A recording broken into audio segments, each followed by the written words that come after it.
Bonsoir à toutes et à tous. Bienvenue à la Fabrique des idées, la première masterclass de Philosophie Magazine avec un invité ce soir, un invité exceptionnel, André Comte-Sponville, le philosophe André Comte-Sponville, que je remercie très très vivement d'avoir accepté de participer au lancement.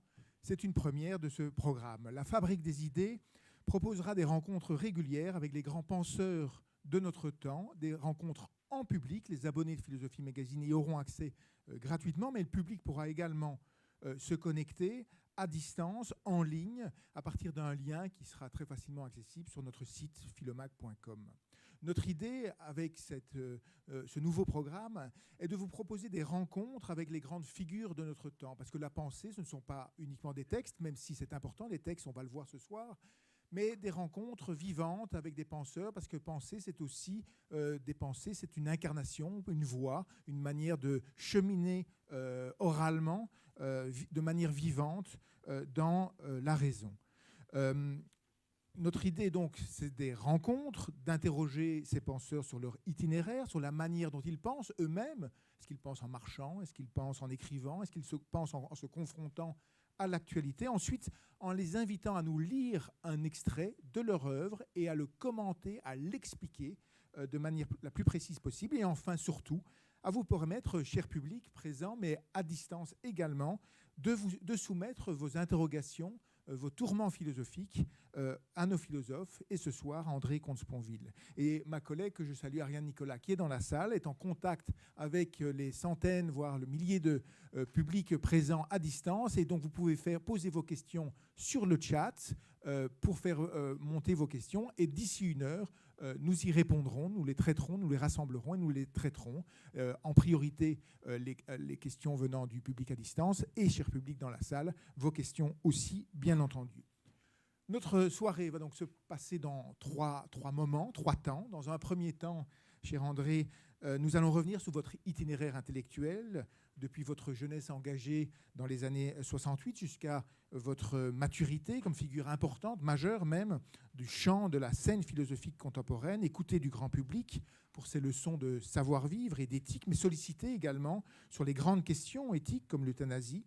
Et je vous interrogerai également sur la manière dont, plus concrète, dont les idées vous viennent, dont vous pensez au quotidien, par quelle pratique, par quelle habitude, par quelle discipline est-ce qu'un penseur comme vous pratique la philosophie. Dans un deuxième temps, nous avons sélectionné ensemble un extrait important de votre œuvre, un extrait qui condense un petit peu votre enseignement et votre pensée. Il est issu du Dictionnaire amoureux de Montaigne, c'est l'entrée Désespoir. Vous nous la lirez et on essayera de la comprendre le plus finement possible dans toutes ses articulations pour vraiment se coltiner à la manière, à votre écriture philosophique. Et puis dans un troisième temps, chose promise, chose due, donc, nous ferons place aux questions du public. En priorité, je l'ai dit, à ceux qui sont à distance, n'ont pas la chance d'être avec nous, pour les associés, et enfin à vous qui pourrez poser vos questions à André Comte-Sponville. Voilà, j'espère que tout est clair pour se dérouler. On est parti pour une bonne, presque 2 heures ensemble pour essayer de penser de manière vivante avec un des plus grands représentants de la... J'ai pas peur d'hausser la voix, de ce qui se pense aujourd'hui, de la manière dont on peut faire de la philosophie en France. Commençons donc, cher André Comte-Sponville, par votre itinéraire peut-être, revenir sur cet itinéraire biographique et intellectuel. Vous êtes né en 1952 à Paris. Vos parents étaient, j'ai remarqué ça en préparant cette intervention ce soir, ça m'a fait quand même assez rire, étaient des commerçants, des commerces de gros, mais le nom de leur société était quand même assez destiné. Elle s'appelait la Sopa Dira, la Société parisienne de distribution rationnelle. Pour un philosophe, c'est quand même pas mal, la distribution rationnelle. Alors, avant de rentrer à l'école normale supérieure, où vous avez côtoyé Louis Althusser, mais aussi tout ce qui se faisait un petit peu de nouveau dans la philosophie, Derrida, vous avez côtoyé ensuite même Claude Lévi-Strauss, donc toute la pensée la plus nouvelle, ce qu'on a appelé le structuralisme philosophique. Vous avez été marqué avant cela par une enfance sur laquelle vous l'avez écrit beaucoup, qui vous a marqué, une enfance douloureuse entre une mère qui était dépressive, triste, qui se suicidera d'ailleurs, et un père froid, agressif, que vous avez longtemps tenu responsable d'ailleurs du malheur de votre mère. Et je voudrais vous demander, pour commencer, en quoi cette période difficile a s'est imprimé en vous? Comment peut-être la philosophie, vous l'avez dit, c'est pour ça que me permets de vous poser la question, comment la philosophie a été pour vous un levier qui vous a permis peut-être de surmonter la mélancolie ou la difficulté de vivre qui vous avait été transmise? Bien, bonsoir à tous. Vous savez, ça me fait toujours penser à cette formule de Jean-Paul Sartre à la mort de son ami Merleau-Ponty. Sartre a écrit un très beau texte sur Merleau-Ponty dans lequel il écrit notamment ceci, je cite de mémoire, mais l'idée est celle-là: Merleau-Ponty ne s'est jamais remis d'une enfance heureuse. Et ça m'avait touché quand j'ai lu ça, j'avais une quarantaine d'années, parce qu'à l'époque, je croyais ne m'être jamais remis d'une enfance malheureuse. J'en tire la conclusion qu'heureuse ou malheureuse, on ne s'en remet jamais. C'est ce qu'on appelle grandir. Mais moi, c'est vrai que c'est plutôt une enfance malheureuse. Alors, ce n'était pas du Zola, ce n'était pas un enfant martyr, mais une enfance malheureuse vraiment parce que ma mère était malheureuse. Voilà. Et qu'un petit garçon aimant ne peut pas être heureux quand sa mère est malheureuse. Voilà. Malheureuse en ménage, parce que mon père était un très mauvais mari. Quoique là encore, ce n'était pas le pire. Il ne l'a jamais battu, à ma connaissance, mais je crois vraiment qu'il ne l'a jamais fait. Voilà, c'est un couple malheureux. Un couple malheureux, donc j'en voulais à mon père, qui est un mauvais mari et un mauvais père aussi. Et je souffrais du malheur de ma mère. Voilà, c'est ça le... Sauf qu'il arrivait bien sûr à ma mère, toute malheureuse et dépressive qu'elle fut, il lui arrivait d'avoir des moments de gaieté, de bonne humeur, voire de bonheur au moins apparent. Sauf que lorsque elle était gaie, ça sonnait faux. Voilà. On sentait qu'il y avait une part de théâtre, de cinéma. Alors qu'à l'inverse, quand elle était malheureuse, quand elle me pleurait dans les bras, ça sonnait tragiquement vrai. Voilà. Et j'en avais donc tiré la conclusion, dans ma petite tête d'enfant, que la joie était du côté de l'illusion, du semblant, et que la vérité, à l'inverse, était du côté de la tristesse. Et donc, j'étais mal parti dans l'existence. Et heureusement que j'ai fait de la philosophie, en effet, où j'ai lu à peu près l'inverse. À savoir que c'est l'illusion qui rend malheureux, parce que toute illusion débouche sur une désillusion. Et en effet, ma pauvre mère était malheureuse en raison des illusions qu'elle se faisait sur la vie, des espoirs qu'elle se faisait sur la vie, que la vie se refusait obstinément de satisfaire. Voilà, donc ce que j'ai appris chez les philosophes, c'est que c'est l'illusion qui rend malheureux, et c'est la vérité, non pas qui rend toujours joyeux, mais c'est face à la vérité qu'on peut se rapprocher d'une forme de vraie joie, parce que ça permet de prendre la vie, sa vie à pleine main, si je veux dire. Ça permet de se battre. Voilà c'est pourquoi il m'arrive de dire que la philosophie a été ma bonne mère. Non pas au sens où ma mère aurait été une mauvaise mère, elle était très, très aimante, et je l'aimais moi-même passionnément, mais au sens où la philosophie m'a libéré de cette conjonction doublement mortifère que je faisais enfant, entre la joie et l'illusion, d'une part, et entre la vérité et la tristesse, d'autre part. Voilà. Et c'est pourquoi j'ai tellement aimé des philosophes comme Spinoza ou Épicure, qui étaient du côté de la joie, du côté du plaisir, au fond, du côté de la lumière. Alors, vous êtes, je l'ai dit, vous avez eu une formation à l'École normale supérieure que vous intégrez, où vous suivez les cours à l'époque de ce qui se fait un peu de mieux dans ce qu'on a appelé après la French Theory, Althusser, Derrida. Mais tout ça ne ressemble pas beaucoup aux textes, aux publications qui ont été vos premiers grands textes et qui vous ont fait connaître. Vous avez été professeur, c'est peut-être ça qui vous a entraîné vers cela, mais votre premier grand texte, en 1984, vous avez publié le traité du désespoir et de la béatitude en 2 volumes, et puis quelques 10 ans plus tard, le petit traité des grandes vertus, dont tout le monde a sans doute entendu parler, où vous aviez justement une certaine audace intellectuelle, c'est-à-dire quand toute la philosophie était, je ne dirais pas contaminée, mais traversée par les sciences humaines qui prétendaient régler un petit peu les questions à travers le freudisme, à travers le marxisme. Il y avait une scientificité de la question de la vie bonne. Et vous arrivez et vous proposez de réactiver la question de la vie bonne, la question de la sagesse. Et j'ai envie de vous demander, mais qu'est-ce qui vous a pris de réouvrir cette question dans un climat qui a semblé avoir neutralisé cette question? Ben justement, parce que je prenais les sciences humaines au sérieux. peut-être même un peu trop. Maintenant, certaines d'entre elles me laissent un peu plus sceptique. Mais je prenais les sciences humaines tout à fait au sérieux, et donc je voyais bien que c'était des sciences, du moins qu'elles tendaient à une forme de scientificité, et que leur but n'était pas de nous aider à vivre, c'était simplement de dire les choses comme elles sont. Voilà. Et que si on voulait vivre, si possible vivre heureux, bah, ce n'est pas aux sciences humaines qu'il fallait poser la question. C'est un petit peu comme, c'est pas à la biologie qu'on va demander si la vie vaut la peine d'être vécue. Ce n'est pas à la sociologie qu'on va demander ce que c'est qu'une bonne société. Ce n'est pas à l'ethnologie qu'on va demander ce que c'est qu'une bonne civilisation. Donc je prends encore les sciences humaines au sérieux, notamment Lévi-Strauss, qui m'a honoré de son amitié. Je n'ai une très grande admiration pour lui.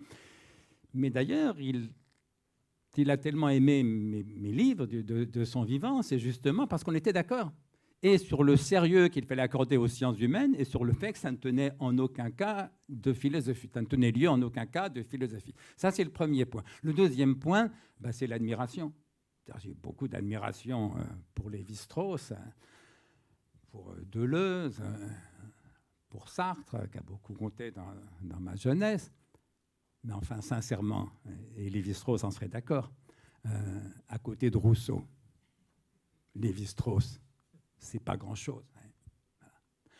Althusser, à côté de Marx, et Althusser qui était mon maître et mon ami, que j'aime tendrement, mais enfin, Althusser à côté de Marx, c'est pas grand-chose. Et Marx à côté de Spinoza, c'est pas grand-chose.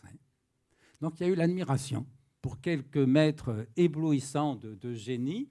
Alors, les Grecs d'abord, spécialement Épicure, parce que moi j'étais matérialiste et qu'Épicure est matérialiste aussi.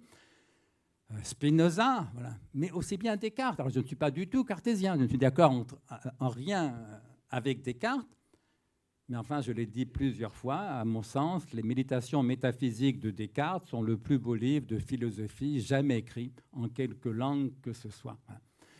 Et voilà, et puis il y a Blaise Pascal. Blaise Pascal, je vous raconte une anecdote. Quand j'étais à Normal Sup, rue d'Ulm, le grand livre du moment, c'était Les mots et les choses de Foucault. Voilà. Des sciences humaines, bon. Histoire des idées, disons. Et donc, comme c'était le grand livre du moment, je commence à le lire. Alors, je trouve ça, mais d'un ennui insurmontable. Insurmontable. C'est pas de la philosophie, c'est de l'histoire. Foucault, d'ailleurs, a toujours dit qu'il n'était pas philosophe. Bon, j'en lis 150 pages, 200 pages, puis au bout de 200 pages, je laisse tomber. Évidemment, c'est trop ennuyeux. Et je me revois dire à mon meilleur ami de l'époque, tu sais, j'ai essayé de lire les mots et les choses, vraiment, ça m'ennuie, j'ai laissé tomber. Et je vois sur le visage de mon meilleur ami que quelque chose de notre amitié est en train de se terminer, voyez, parce que j'étais en train de rompre avec une forme de modernité. Bon, non, c'est pas grave, mais à ce moment-là, puisque je laisse tomber Foucault, je reprends les pensées de Blaise Pascal, que j'avais lu à 15-16 ans, du temps où j'étais croyant, que j'avais envie de relire étant devenu athée. Et alors là, admiration fulgurante, fulgurante, mais tellement ébloui, tellement plongé dans la lecture de Blaise Pascal. À un moment, j'étais dans ma chambre rue d'Ulm. À un moment, je me lève, j'entends un floc. Il y avait 1 centimètre d'eau dans ma chambre. J'étais tellement pris par la lecture de Blaise Pascal que je ne m'en étais pas rendu compte. Et pour moi, ça a été un moment crucial. À la fois l'ennui devant Michel Foucault, dont je ne conteste ni le savoir ni le talent. C'est quelqu'un de tout à fait admirable à sa façon, mais ce n'était pas ma tasse de thé. Et l'admiration éperdue pour Blaise Pascal. Pour la petite histoire, j'ai envoyé mon premier livre, Le Mythe d'Icare, à Michel Foucault, qui, avec beaucoup de générosité, parce que je ne le citais pas une seule fois, je disais pas de mal de lui non plus, je n'en parlais pas, m'a envoyé la plus belle lettre que j'ai jamais reçue sur l'un de mes livres. Et Michel Foucault me disait « Enfin un véritable livre de philosophie, virgule, une véritable éthique, point d'exclamation ». Je venais de publier Le Mythe d'Icare et ça m'avait évidemment touché et réconforté. Vous voyez, mais voilà, mais c'est pour dire, voilà, il ne s'agit pas de faire des hiérarchies. Oui, si je dis que Spinoza, c'est plus important que Michel Foucault, mais Foucault en serait évidemment d'accord, si vous voulez. Mais j'ai aucun mépris, bien au contraire, encore une fois, pour Foucault, dont le savoir, la culture est éblouissante, le talent de plume est formidable, l'intelligence est exceptionnelle. Oui, mais à côté de Descartes, à côté de Spinoza, à côté d'Aristote, à côté d'Épicure, pour moi, ça ne faisait pas le poids. Parce que justement, ce n'était pas vraiment de la philosophie. Et moi, ce que j'aimais passionnément, c'était la vraie philosophie, une métaphysique, une éthique, une politique, une esthétique, etc. Et que je ne trouvais pas chez les modernes. Voilà. Parce que, voilà, quelle éthique, quelle métaphysique chez Lévi-Strauss? Il n'y en a pas, mais c'est normal, il fait de l'ethnologie. La métaphysique, ce n'est pas de l'ethnologie. Quelle éthique chez Althusser? Mais il n'y en a pas, évidemment. Il fait quoi? Alors, je ne sais pas, il faisait de la théorie des pratiques théoriques, comme il dit dans son langage. Ce n'est pas de l'éthique, si vous voulez. Et d'ailleurs, Althusser était d'accord avec moi pour penser que Spinoza, c'était quand même bien plus important que Louis Althusser. Et qu'Épicure, c'était formidable. C'est lui qui Althusser m'a demandé un livre que j'aime écrire, mais j'ai fait ma maîtrise sur Épicure, et Althusser m'a dit, mais écoute, tu prends ta maîtrise, tu en fais un livre, je le publie dans ma collection. Là encore, ça m'avait touché. Mais en même temps, je m'étais rendu compte que si je le faisais, je ferais un petit livre althusserien. Et déjà, à l'époque, j'avais rompu avec ce genre de snobisme de l'époque. Alors, vous l'avez dit, vous êtes devenu matérialiste, alors après avoir subi une éducation catholique, ou suivi, plutôt que subi, et matérialiste athée. Comment est-ce qu'on peut être matérialiste athée et écrire un traité des vertus? Quel rapport entre le matérialisme ou l'athéisme et les vertus? Quelle incompatibilité? Aucune, évidemment. C'est quoi être matérialiste au sens philosophique du terme? Parce que le mot matérialiste a deux sens différents. Il y a un sens trivial. Être matérialiste au sens trivial, c'est ne vivre que pour les plaisirs matériels. La bouffe, le sexe, le confort, et donc n'avoir aucun idéal. Voilà. Ce n'est pas en ce sens que je suis matérialiste. J'adore le sexe, la bouffe, et j'ai rien contre le confort, mais bien sûr, j'ai un idéal, des idéaux, comme tout le monde, à commencer par la sagesse, mais aussi bien la justice, etc. Donc, je ne suis pas matérialiste au sens trivial du terme, mais je suis matérialiste au sens philosophique du terme. Alors, être matérialiste au sens philosophique, c'est quoi? C'est penser que tout est matière ou produit de la matière. Autrement dit, être matérialiste, c'est penser qu'il n'existe rien d'immatériel. Et notamment pas d'âme immatérielle et pas de Dieu immatériel. Et donc, être matérialiste, pour aller au plus court et au plus concret, c'est penser que c'est ce qui pense en moi, ça n'est pas un esprit ou une âme immatérielle, c'est mon cerveau, qui est évidemment aussi matériel que n'importe quel autre organe. Plus complexe que le foie ou le rein, mais aussi matériel que le foie ou le rein. Et que donc, la mort de mon cerveau sera ma disparition totale et définitive. Quel rapport avec la vertu? Le fait que ce soit mon cerveau qui pense, ça ne m'empêche pas de faire une différence entre un salaud et un type bien, entre la générosité et l'égoïsme, entre le courage et la lâcheté, entre la douceur et la violence ou la cruauté. Autrement dit, ça ne change rien. Et d'ailleurs, du temps où j'étais croyant, donc jusqu'à l'âge de 17-18 ans, j'étais catholique pratiquant, mais admirateur de Georges Brassens. Et je voyais bien que le mécréant qui était Georges Brassens avait exactement la même morale que moi, qui d'ailleurs était très expressément chez Brassens, la morale des évangiles. Voilà, et donc il n'y a aucun rapport entre la morale et la métaphysique. Voilà. Que vous croyez ou pas en Dieu, ça ne change rien au fait que est-ce que vous êtes pour ou contre le viol. Aucun se demande est-ce que je crois en Dieu pour répondre à la question. Non, on est contre. Voilà. Vous préférez la méchanceté ou la douceur et la compassion? Pas besoin de croire en Dieu pour préférer la douceur et la compassion à la méchanceté ou à la cruauté. Et donc, non, le fait de perdre la foi, ça ne change rien à la morale. Ça change beaucoup à l'espérance.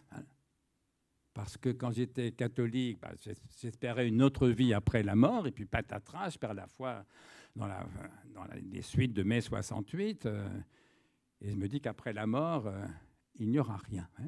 Et donc, forcément, il y a quelque chose de désespérant dans la condition humaine. Si Dieu n'existe pas, s'il n'y a pas de vie après la mort, il y a quelque chose de désespérant dans la condition humaine, c'est qu'on va tous crever. Voilà. Comme disait joliment Alphonse Allais, nous ne nous prenons pas au sérieux. Il n'y aura aucun survivant. Ça, c'est formidable. D'abord parce que c'est vrai à la lettre. Tout ce qu'on peut dire ici, c'est que parmi nous, il n'y aura aucun survivant. Mais j'aime bien aussi ne nous prenons pas au sérieux. Parce que c'est comme ça que j'ai vécu la perte de la foi. C'est que tout d'un coup, tout devenait, oui, désespérant, mais en un sens plus léger, plus simple, plus intéressant. Parce qu'imaginez le gamin de 16 ans que j'étais, qui se dit en gros avec Blaise Pascal, que j'avais donc déjà lu, soit tu es sauvé et tu auras une éternité de bonheur infini, soit tu es damné et tu auras une éternité de malheur infini. Putain, sur les épaules d'un gamin de 16 ans, c'est quand même un poids terrible. Oui. Et en plus, Pascal vous explique, ça ne dépend pas de toi parce que Dieu l'a déjà décidé. C'est là que tu as la grâce ou tu ne l'as pas. Et vous imaginez le poids d'angoisse, d'inquiétude, de sérieux. Voilà, quand on vit entre le salut et la damnation, la vie est extrêmement sérieuse. Puis vous perdez la foi et vous dites en substance, je n'ai pas encore lu Alphonse Allais, vous dites en substance, ne te prends pas trop au sérieux. Il n'y aura pas de survivants. Et la vie, tout d'un coup, devient plus légère, plus simple, plus libre. Voilà. Plus libre. Et donc, je n'ai pas perdu la foi dans une espèce d'abîme d'angoisse ou de désespoir. Au contraire, j'ai perdu la foi dans un grand sentiment de simplification. Tout devenait plus simple, plus paisible, et la vie devenait d'autant plus précieuse que je ne pensais plus en avoir une autre à disposition, si je veux dire. Et puis, il y a la solitude. Vous savez, quand je pense rétrospectivement au moment où j'ai perdu la foi, ça me fait toujours penser aux colloques auxquels nous participons, surtout quand c'est en province ou à l'étranger. Parce que quand c'est à Paris, je rentre chez moi le soir, mais quand c'est en province ou à l'étranger, on dort dans une chambre d'hôtel. Et donc, vous passez toute la journée entouré de collègues, d'intellectuels qu'on connaît, qu'on ne connaît pas, qu'on fait semblant de reconnaître. On sourit, on fait semblant d'être intelligent. Tout ça est extrêmement fatigant. Et puis, à la fin de la journée, vous vous retrouvez dans votre chambre d'hôtel, tout seul, vous fermez la porte et vous vous dites « enfin seul, sans S », comme disait joliment Jules Renard dans son admirable journal. « Enfin seul, sans S ». Eh bien, quand j'ai perdu la foi, au fond, je me suis dit, enfin, à l'époque, je n'avais pas lu Jules Renard, mais rétrospectivement, ce que j'ai vécu, c'était quelque chose qu'on peut résumer par ce ouf de soulagement de Jules Renard, enfin seul, sans S. J'étais libéré du regard de Dieu, de la présence de Dieu. Alors, mes amis croyants me disent, oui, mais c'est un regard d'amour. Mais justement, c'est ça le pire. Lequel d'entre nous pourrait accepter de vivre en permanence sous le regard de sa mère? Vous imaginez, ça serait l'enfer, ouais. Et d'être tout d'un coup libéré du regard de Dieu, au fond, découvrir la solitude, ce qu'il y a d'admirablement léger dans la solitude. Et être libéré de l'espoir et de la crainte, et découvrir ce qu'il y a de formidablement léger dans le désespoir, ça a été une libération. Alors, on va venir au désespoir avec le texte qu'on a sélectionné, mais avant cela, tout de même, un petit point sur matérialisme et vertu, parce que quand même, vous avez été un peu rapidement. Oui, mais si on est vraiment matérialiste, pas simplement matérialiste au sens de hédoniste, de capter les plaisirs de la matière, mais matérialiste au sens de il n'y a qu'un cerveau et on peut expliquer matériellement nos idées. Quel sens est-ce qu'il y a encore une vertu? La vertu présuppose quand même qu'il faut un travail pour la cultiver, pour la définir et pour l'atteindre. Si on est matérialiste, ce travail-là a-t-il encore un sens? En quoi être matérialiste, ça vous empêche de travailler les mathématiques? C'est le cerveau qui travaille, de même au défi de faire des mathématiques avec autre chose que votre cerveau, si vous voulez. Non, ça ne change vraiment, voilà, pour le coup, rien. Mais c'est comme quand vous êtes amoureux, que vous ayez un cerveau ou une âme immatérielle, vous êtes amoureux, point barre, si vous voulez. Non, ça ne change rien. Simplement, par contre, je suis matérialiste et athée. Donc, je ne crois en aucun Dieu, bien sûr. Mais je viens de faire un entretien dans l'hebdomadaire Le 1, vous savez, le petit journal. Donc, je vous y renvoie. Où il me demande si être athée, c'est ne croire en rien. Je leur dis non, être athée, c'est ne pas croire en Dieu. Mais j'ai dit, cela dit, on peut penser un athéisme plus radical, que j'appelle le matérialisme, qui consiste en effet à ne croire en rien.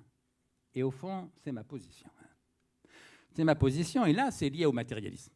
Parce que des fois, les gens, notamment les chrétiens, les croyants, un peu pour me récupérer, pour me sauver. Ils me disent, oui, d'accord, vous êtes athée, mais vous croyez en l'homme. Ça, c'est vraiment important. Mais bien sûr que je ne crois pas en l'homme. D'abord parce qu'il n'y a pas lieu de croire en l'existence d'un être qui ne prête pas à discussion.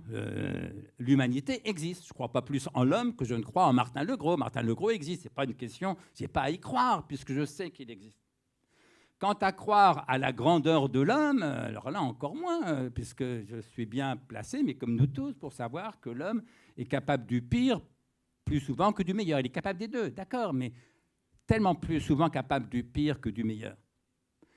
Et plus souvent capable du médiocre, fort heureusement, que du pire. Mais célébrer la grandeur de l'homme, alors ça, non, assurément, non. Oui. Je ne crois pas en l'homme. Alors d'autres gens me disent, mais tu crois en la justice? Ben non. Si je croyais en la justice existerait, mais la justice, évidemment, elle n'existe pas. L'expérience parle assez. D'où la formidable formule du philosophe Alain, autre penseur athée, qui écrit très joliment « La justice n'existe pas. C'est pourquoi il faut la faire. » Autrement dit, j'ai des idéaux, notamment la justice, mais je sais que la justice n'existe pas, parce qu'aucun idéal n'existe. La sagesse, c'est pareil, c'est un idéal. Ça veut dire quoi? Ça veut dire que la sagesse n'existe pas. D'autres me disent « Mais vous croyez en l'amour ?» Surtout pas. Parce que l'existence de l'amour, là encore, ne fait pas débat. On a tous aimé, on aime tous quelqu'un, quelque chose. Donc on sait bien que l'amour existe, il n'y a pas lieu d'y croire. Quant à croire à l'amour fusionnel, éternel, absolu, alors là encore moins. L'amour fusionnel, c'est un contresens sur l'amour, hein, c'est ce qu'il s'agit d'éviter, de fuir, de démasquer. Quant à l'amour éternel et absolu, bah, écoutez, désolé, moi je n'ai vécu que des amours relatifs et mortels. On peut aimer jusqu'à la mort, mais on n'en mourra pas moins et l'amour mourra avec. Si vous voulez. Donc voilà, je ne crois en rien, ni en l'amour absolu, ni en la justice absolue. Il y a des choses que je connais. Voilà. Je sais qu'il y a des actes plus injustes que d'autres, qu'on peut se battre pour la justice. Je sais qu'on peut aimer plus ou moins. Voilà. Autrement dit, je ne crois en rien parce que le réel me suffit. Mais dans le réel, il y a de la morale. Autrement dit, dans le réel, je fais une différence entre un salaud et un type bien. C'est aussi bête que ça, finalement. Et cette expérience-là, la différence qu'on fait entre un salaud et un type bien, et puis en nous-mêmes, en la part méprisable et en la part estimable, parce que le salaud, on l'a tous en nous, en quelque chose. Cette différence-là, elle n'a pas besoin d'une métaphysique. Que Dieu existe ou pas, que ce soit mon cerveau qui pense ou un esprit immatériel, on ne me fera jamais dire qu'un salaud et un type bien, c'est la même chose. Et donc vous diriez que, comme Spinoza, la liberté, c'est connaître nos déterminismes, c'est pas croire que l'on peut infléchir nos vies. Non, on peut tout à fait infléchir notre vie. D'ailleurs, si on est là, c'est parce que c'est un infléchissement mineur, je vous l'accorde, mais c'est quand même un infléchissement. On passe la soirée ensemble et on l'a décidé. Donc, est-ce qu'on est libre? Évidemment. C'est quoi être libre? C'est faire ce qu'on veut. Voilà. À chaque fois que vous faites quelque chose volontairement, vous êtes libre. C'est ce qu'on appelle la liberté d'action. Et Spinoza ne l'a jamais contesté, évidemment. La vraie question, c'est est-ce que quand votre volonté elle-même est libre? Alors, être libre, c'est faire ce qu'on veut. La volonté est libre si je veux ce que je veux. Je suis donc libre. Parce que par définition, je veux ce que je veux. Alors, vous allez me dire, c'est le libre arbitre. Pas du tout. Parce que la théorie du libre arbitre, c'est un peu compliqué, mais en deux mots, c'est pas seulement pouvoir dire je veux ce que je veux, ça personne ne le conteste. Et surtout pas Spinoza ou moi. Mais les partisans du libre arbitre veulent absolument que j'ai pu vouloir autre chose que ce que j'ai voulu. Voilà. Alors ça, non. Vouloir autre chose que ce que je veux au présent, c'est impossible. Et donc, pourquoi est-ce qu'on est venu librement? Parce qu'on on est venu parce qu'on a voulu venir. Pourquoi avons-nous voulu librement venir? Parce qu'on a voulu le vouloir. Mais est-ce que j'aurais pu au même moment vouloir venir et ne pas vouloir venir? Alors ça, je prétends que non. Je prétends que non. Autrement dit, et Sartre a tort, de dire que l'homme, il est ce qu'il... Chacun d'entre nous est ce qu'il n'est pas et n'est pas ce qu'il est. Alors, je ne veux pas désagréable pour les sartriens, je vous laisse tout à fait ne pas être ce que vous êtes et être ce que vous n'êtes pas, mais moi, je suis désolé, je suis rigoureusement ce que je suis. Un être complexe, compliqué, comme tout le monde, avec une part d'inconscient, mais raison de plus, justement, pour ne pas prétendre avoir une liberté absolue. Mais par contre, pour ce qui est de la liberté d'action et de la liberté de la volonté, oui, je fais ce que je veux ce que je veux, et donc ma volonté est libre et déterminée. Et au fond, c'est ça qu'explique Spinoza, c'est ça que disaient déjà les stoïciens, finalement. Et donc, ma philosophie, ce n'est pas une philosophie du libre arbitre, c'est une philosophie, 1, de la volonté, donc de l'action, 2, de la libération. Parce qu'une fois qu'on comprend que notre volonté, elle est toujours déterminée, on peut essayer de se déprendre de tel ou tel déterminisme. De ce point de vue, la psychanalyse est éclairante parce que ce n'est pas la même chose d'être déterminé par le fonctionnement conscient de son cerveau ou par le fonctionnement inconscient de son cerveau. Et donc, il faut entreprendre un processus de libération, de même que Marx est éclairant quand il explique que ce n'est pas la même chose qu'avoir une pensée libre parce que rationnelle ou d'avoir une pensée totalement déterminée par l'environnement social, ce que Marx appelle de l'idéologie. Alors, Cette rencontre s'intitule La fabrique des idées. Alors là, on a été très très haut déjà un peu dans la métaphysique. Je voudrais vous emmener un petit peu dans l'atelier de la fabrique des idées de André Comte-Sponville en vous posant des questions un petit peu pratiques sur la manière dont vous pensez, vous travaillez au quotidien en fréquentant, je le sais, cela par vos lectures, par vos écrits, la littérature, la musique. Et donc, est-ce que ces choses-là, qui sont un peu des territoires connexes de la philosophie, vous ont inspiré, vous ont nourri, continuent de le faire? Petite question comme ça, quel est le héros de la littérature quel est votre héros, si le philosophe a un héros? Dans la fiction, ça a toujours été Athos. Athos, c'est l'un des 4 mousquetaires. Je crois que c'est le seul livre que j'ai lu 4 fois de ma vie. Enfin, toute la trilogie, ça fait quand même 2000 pages l'ensemble. Les 3 mousquetaires, 20 ans après, le vicomte de Bragelonne. C'est le seul, je crois, parce que j'ai relu 3 fois l'éducation sentimentale de Flaubert, mais c'était beaucoup plus court, puis c'est 3 fois, là c'est 4 fois. Alors pourquoi Athos? Parce que c'est le plus désespéré des 4 mousquetaires, et même c'est le seul à être vraiment désespéré. Et alors pourquoi est-ce qu'il est désespéré? Alors pour des raisons que je ne partage pas, évidemment, mais, parce que la femme qu'il aimait passionnément l'a trahi, c'est l'admirable et sulfureuse Milady. Je sais que le film est ressorti, donc peut-être ça dira quelque chose à quelqu'un d'entre vous. Donc la femme Milady, qu'il aimait passionnément, l'a trahi, mais qui plus est, il l'a tuée. Parce que c'est une criminelle, c'est un monstre, Milady. Un monstre fascinant, mais un monstre. Mais il l'a tuée.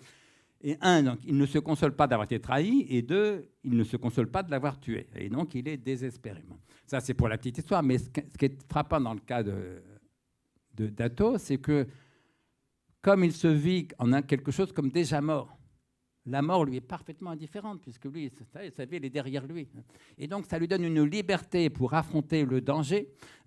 Et comme il n'espère rien, pour lui, il n'a aucune petitesse, aucune mesquinerie, aucun égoïsme. Il est d'une générosité, d'une noblesse d'âme formidable. Voilà. Et donc, pour moi, il m'a très tôt, et bien avant que j'ai des mots pour le dire, mais habitué à penser une forme de grandeur désespérée. Voilà. Ce que je retrouverais bizarrement chez Kant, puisque dans la métaphysique des mœurs, Kant écrit qu'un acte, pour être vraiment moral, un acte doit avoir été accompli sans rien espérer pour cela. Sans rien espérer pour cela. Et bien voilà, comme Athos n'espère jamais rien, il est sublime. Voilà. En musique, je sais que vous êtes un très grand mélomane, vous avez écrit des très beaux textes d'ailleurs sur la musique, mais le musicien dont vous vous sentez le plus proche, et est-ce qu'il vous aide non seulement peut-être à vivre, mais à penser aussi? Non, alors celui dont je me sens le plus proche, pour mon malheur, c'est Beethoven. C'est comme entre Spinoza et Pascal.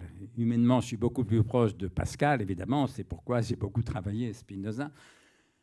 Et musicalement, je me sens beaucoup plus proche de Beethoven. Et évidemment, je préfère de très loin Mozart. Il m'est arrivé de dire, ça a l'air prétentieux, mais ça n'est qu'à moitié. Je me sens tellement proche de Beethoven qu'à la limite, pour faire du Beethoven, il ne me manque que le génie. Bon, c'est pas rien. Mais même avec du génie, je serais incapable de faire une partition de Mozart. Parce qu'il y a chez Mozart cette grâce sublime, cette légèreté, cette facilité. Un très joli vers d'Éluard. J'ai la beauté facile et c'est heureux. C'est très vrai d'Éluard, mais c'est encore plus vrai de Mozart.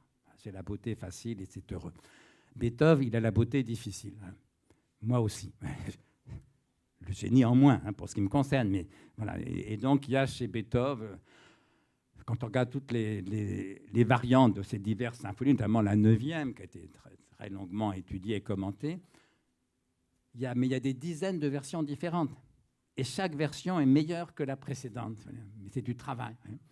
Moi, je travaille comme ça, je corrige, j'améliore. Mozart, non, il écrit comme ça, sans piano, sans rien, puis c'est parfait du premier jet. Voilà, et donc j'admire encore plus, plus Mozart que Beethoven. Peut-être Bach pour d'autres raisons encore plus que Mozart. Et celui qui me touche le plus, c'est Schubert.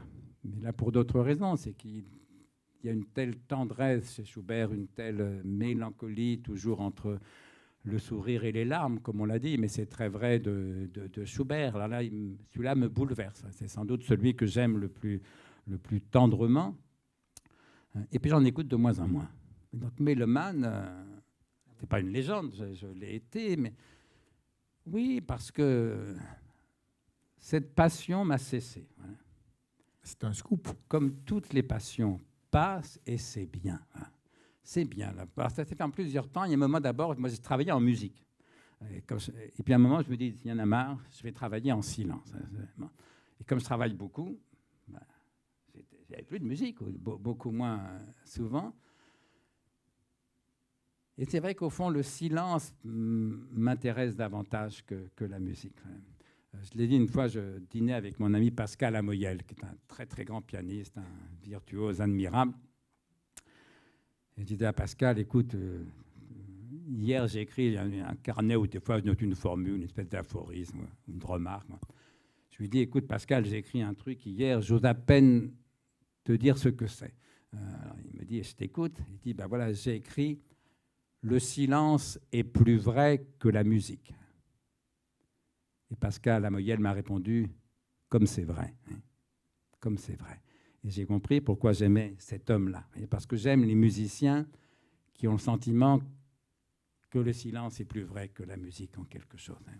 Je pense que Mozart pouvait avoir quelque chose de ce côté-là. Vous savez ce qu'on dit toujours, après Mozart, le silence, c'est encore de la musique. Bah oui, alors que Beethoven, à mon avis, n'a jamais eu ce sentiment-là. En tout cas, voilà. Donc, je dis ça parce qu'il faut dire la vérité. Donc, c'est vrai que je suis mélomane. La musique est de très loin l'art qui me touche le plus. Je pense que je n'admire personne, toutes catégories confondues, autant que Mozart, que Bach, Mozart, Beethoven. Bon, tout ça est vrai, mais en pratique, j'en écoute de moins en moins. Oui, parce que je travaille beaucoup, que je travaille en silence, mais aussi parce que la vie telle qu'elle est me suffit, qu'au fond, la vie, elle se fait dans le silence ou dans la parole. Voilà. Moi, j'aime mieux passer une soirée avec ma compagne que écouter de la musique. Enfin, il arrive d'écouter de la musique ensemble, mais finalement, dans un couple, ce n'est pas si fréquent. Vous voyez. Non, mais voilà. La vie silencieuse, c'est-à-dire la vie telle qu'elle est, au fond, m'intéresse encore plus que la musique. Mais bon, ça ne retire rien à la musique. Encore une fois, c'est de très loin l'art que j'aime le plus, que je connais le mieux, sans doute, qui me bouleverse absolument. Mais voilà.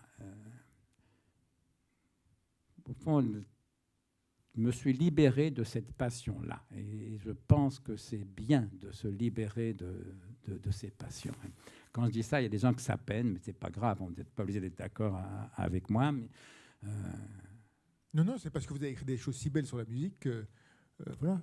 Oui, mais voilà, mais ça ne m'empêche pas d'aimer la musique, mais si j'ai écrit des choses belles, c'est aussi parce que j'y croyais de moins en moins. Il y a aussi ce qui me gêne chez Beethoven, c'est qu'il croit tellement en la musique. Ce qui me fascine chez Mozart, c'est le sentiment qu'il n'y croit pas du tout. Il y a cette légèreté, si vous voulez, vous voyez. Au fond, c'est comme les écrivains. Un écrivain qui croit en la littérature, qu'est-ce qu'il peut nous apprendre d'importance? Il n'a même pas percé la vanité de ce qu'il fait. Voilà, il y a un philosophe qui croit vraiment en la philosophie, mais s'il n'a pas compris la vanité de ce qu'il fait, qu'est-ce qu'il peut nous apprendre? Et donc, voilà, j'aime les philosophes qui ne croient plus en la philosophie. De ce point de vue, Montaigne et Mozart sont formidables, mais Wittgenstein aussi, en un sens. J'aime les écrivains qui ne croient plus en la littérature. J'aime les musiciens qui ne croient plus en la musique. Voilà. Et au fond, je suis vraiment athée jusqu'au bout, y compris en matière esthétique. Alors, on y croit et on continue de faire un peu de philosophie. Quelle est la question d'actualité qui vous tourmente? Il y en a trois, au fond. Il y a l'Ukraine, la Palestine, enfin Israël et la Palestine, et le réchauffement climatique. Et donc, on est mal quand même, vous voyez. Et moi, je ne fais pas partie de ceux qui disent bêtement c'était mieux avant. Je pense qu'avant, c'était bien pire dans la plupart des points de vue, sur la longue durée. Mais en revanche, depuis 2, 3, 4 ans, enfin peut-être plus, peut-être depuis la première élection de Trump, le Brexit, et puis après l'Ukraine, il y a 2 ans maintenant, Israël, la Palestine, depuis le 7 octobre, et le réchauffement climatique qui se confirme, si vous voulez. C'est vrai qu'on a le sentiment que le vent de l'histoire souffle dans une mauvaise direction, et ça m'afflige comme tout le monde, évidemment, mais surtout pour nos enfants, vous voyez, parce que c'est dur d'avoir le moral aujourd'hui. Vous voyez. Alors à mon âge, ça serait moins dur parce qu'au fond, il n'y aura pas de survivants. Et je mourrai avant que le changement climatique prenne des proportions vraiment atroces, bon, très bien. Mais sauf que j'ai des enfants. Vous voyez, et mes enfants, ils sont comme les vôtres, j'imagine. Ils vivent dans un climat tellement anxiogène, tellement dépressiogène, qui n'ont quand même pas le bonheur si facile qu'on le voudrait. Voilà. Et donc, on vit une triste époque. Alors, il faut essayer d'en sortir, évidemment.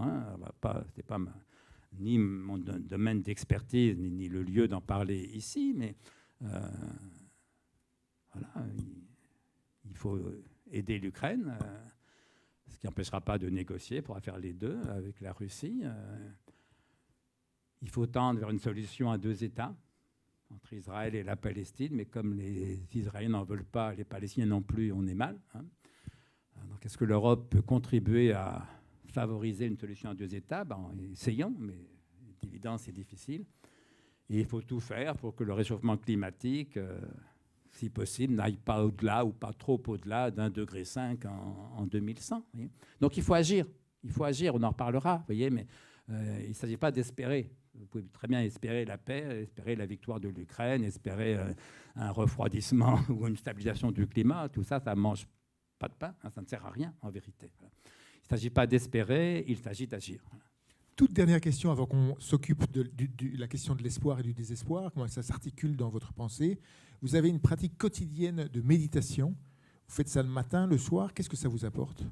Le matin, parce que le soir, l'endormissement vient vite. Vient vite, ça dépend des moments. Mais le matin, à jeun, après le premier café, mais avant le petit déjeuner. Écoutez, chacun mène la vie comme il l'entend. Moi, ça m'intéresse. J'ai découvert ça un peu par hasard parce que mon ami Jacques Casterman, mais qu'à l'époque, c'était un inconnu pour moi, qui dirige un centre qui s'appelle le centre d'Urkheim, à Mirmand, un centre où on pratique le zazen, c'est-à-dire la méditation assise, silencieuse, immobile et sans objet. Zazen, en japonais, ça veut dire le zen assis. Il m'avait invité, il y a 20 ans de ça, pour faire une conférence sur le sens de la vie dans son centre.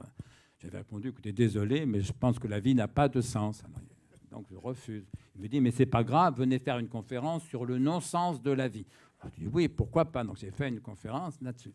Et puis il m'a réinvité tous les ans, comme ça, pendant des années. Donc j'ai fait des conférences, c'est des pratiquants de la méditation, mais souvent très férus de pensée orientale, mais souvent très incompétents en pensée occidentale. Donc j'ai fait des conférences sur Montaigne, sur Spinoza, sur Pascal, sur le bonheur, sur le temps, sur l'éternité, etc., vu du côté occidental.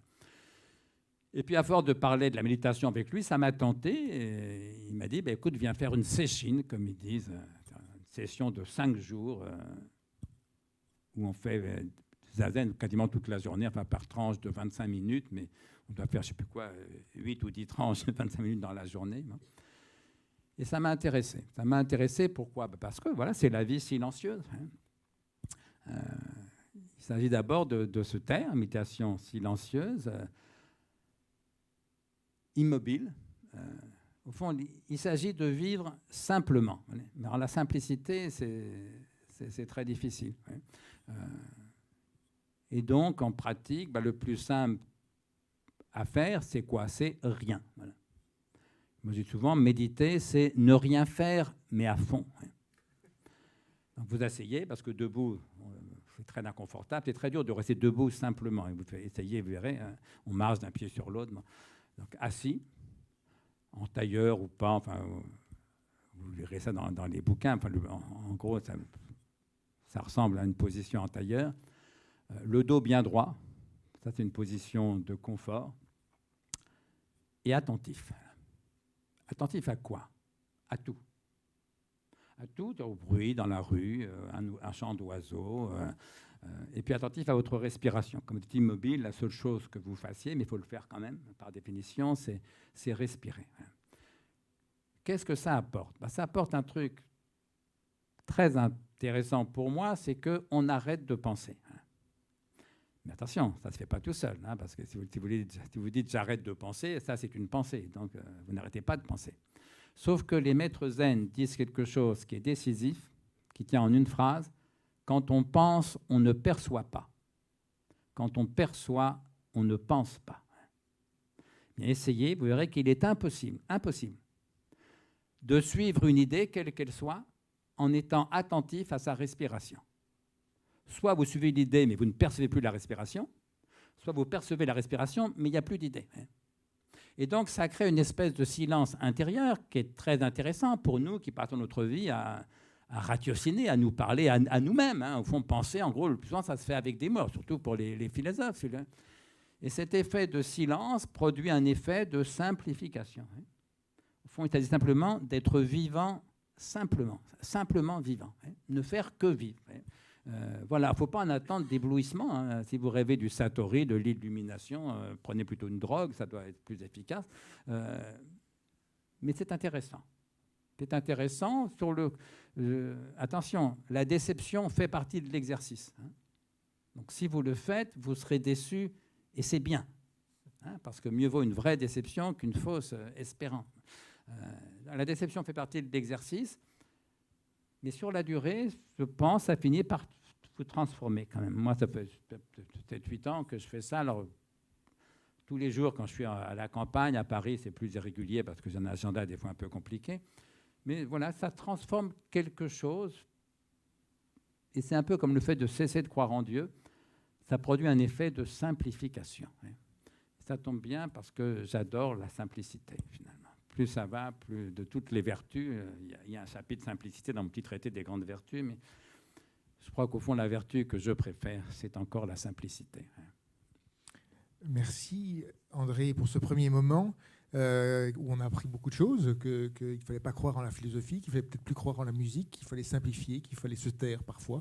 Mais on va quand même essayer de maintenir la parole et la pensée avec cet extrait donc, que nous allons essayer de déchiffrer, un extrait qu'on a choisi ensemble, issu de votre dictionnaire Amoureux de Montaigne, un extrait, l'entrée s'intitule Désespoir, on l'a un petit peu réduite par rapport à l'entrée véritable dans le dictionnaire qui est un peu plus longue, et je vais vous demander de nous la lire, et puis on va, comme on faisait dans les TP à la fac, on va le décrypter ligne à ligne pour essayer de vraiment comprendre comment, parce qu'il y a là quelque chose, un condensé de tout ce dont vous avez parlé sur la question notamment de l'espoir, de la crainte, de la bonne vie, par-delà l'espoir et la crainte. Alors, je vous laisse nous le lire.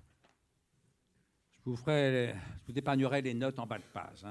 Juste une petite précision. Donc, tous ceux qui sont à distance ont accès au texte sur le chat. Il suffit de cliquer et ils ont accès à ce texte qu'ils peuvent lire aussi, mais ils vont entendre, bien entendu, la parole de André Consponville. Et vous l'avez sous les yeux.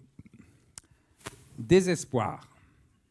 Si j'ai fait de ce beau mot, en changeant partiellement le sens, un concept philosophique, je ne le dois nullement à Montaigne, que je n'avais alors que peu lu, et qui du reste prend le mot en son sens ordinaire. J'étais parti d'un constat de Spinoza, dont je n'avais que trop éprouvé la justesse. Il n'y a pas d'espoir sans crainte, ni de crainte sans espoir. J'en avais conclu, au moins à titre d'hypothèse, que le sage, puisqu'il se caractérise par la sérénité, donc par l'absence de crainte, devait être aussi sans espoir. Parce qu'il ne désirerait plus rien? Bien sûr que non. Mais parce qu'il ne désire que ce qui dépend de lui, ce n'est plus espoir, mais volonté. Ou que ce qui est, ce n'est plus espoir, mais amour. Alors qu'à l'inverse, les ignorants que nous sommes tous sont perpétuellement séparés du bonheur par l'espérance même qui le poursuit. À force de l'attendre pour demain, on s'interdit de le vivre aujourd'hui. Je retrouvais là certaine sagesse orientale. Seul le désespéré est heureux, dit le Samkhya Sutra. Ou antique, le sage ignore l'espoir et la crainte, disait Sénèque. Mais aussi, mon cher et douloureux Pascal. Ainsi, nous ne vivons jamais. Nous espérons de vivre. Si bien que nous disposons toujours à être heureux, il est inévitable que nous ne le soyons jamais. Contre quoi il s'agissait de vivre au présent, pour autant que nous en soyons capables, et pour cela d'espérer un peu moins, de craindre un peu moins, et surtout de connaître, d'agir et d'aimer un peu plus. C'était rejoindre l'inspiration originelle de Camus, qui m'avait tant frappé durant mon adolescence. Se délivrer de l'espoir métaphysique, comprendre que le bonheur naît de l'absence d'espoir, accepter qu'il n'y a pas d'amour de vivre sans désespoir de vivre, enfin habiter ce lieu privilégié et amer où l'espérance n'a plus de place. J'aurais pu, pour qualifier cette sagesse affranchie de l'espoir et de la crainte, comme dit à peu près Spinoza, parler plutôt, comme je le fis parfois, d'inespoir. Mais je voyais bien qu'il y avait dans la condition humaine, en tout cas pour les athées, quelque chose de désespérant au sens le plus littéral du mot, puisque l'on meurt, puisque toute espérance ne débouche ultimement, oui, même celle que nous avons pour nos enfants ou petits-enfants, que sur le néant, où elle s'abolit. Le mot inespoir, trop doux, trop fade, trop commode, risquait de gommer cette dimension tragique de l'existence, qu'il m'importait au contraire d'assumer. Bref, je parlais d'un gai désespoir, pour désigner un chemin de désillusion, certes, mais sans tristesse, ou avec le moins de tristesse possible, et tendant vers la joie, voire vers une forme de sagesse. Ce désespoir m'était comme la face sombre du bonheur, lequel n'a jamais empêché personne de mourir, ou ce dont le bonheur, pour mieux dire, serait la face lumineuse. Parce que la conscience d'être mortel, loin de nous dissuader de vivre, nous pousse à profiter pleinement, désespérément, de ce que cette vie, unique, éphémère, irremplaçable, nous offre ou rend possible. Il ne s'agissait pas de se morfondre dans la mélancolie ou la désespérance, lesquelles résultent si souvent de trop d'espoir déçu, mais au contraire d'en sortir, d'aimer assez cette vie telle qu'elle est, telle qu'elle passe, pour n'avoir plus besoin d'espérer autre chose. Sans espérance et sans désir, nous n'allons plus qui vaille, écrit Montaigne. C'est ce que je crois vrai du désir et faux de l'espérance. L'action, l'érotisme, la contemplation et la méditation m'en ont plus appris là-dessus que les livres. Le beau, c'est ce qui désespère, disait Paul Valéry. C'est qu'il ne laisse rien à espérer. Il ne faudrait pas me pousser beaucoup pour que j'ajoute le bon aussi en son sommet.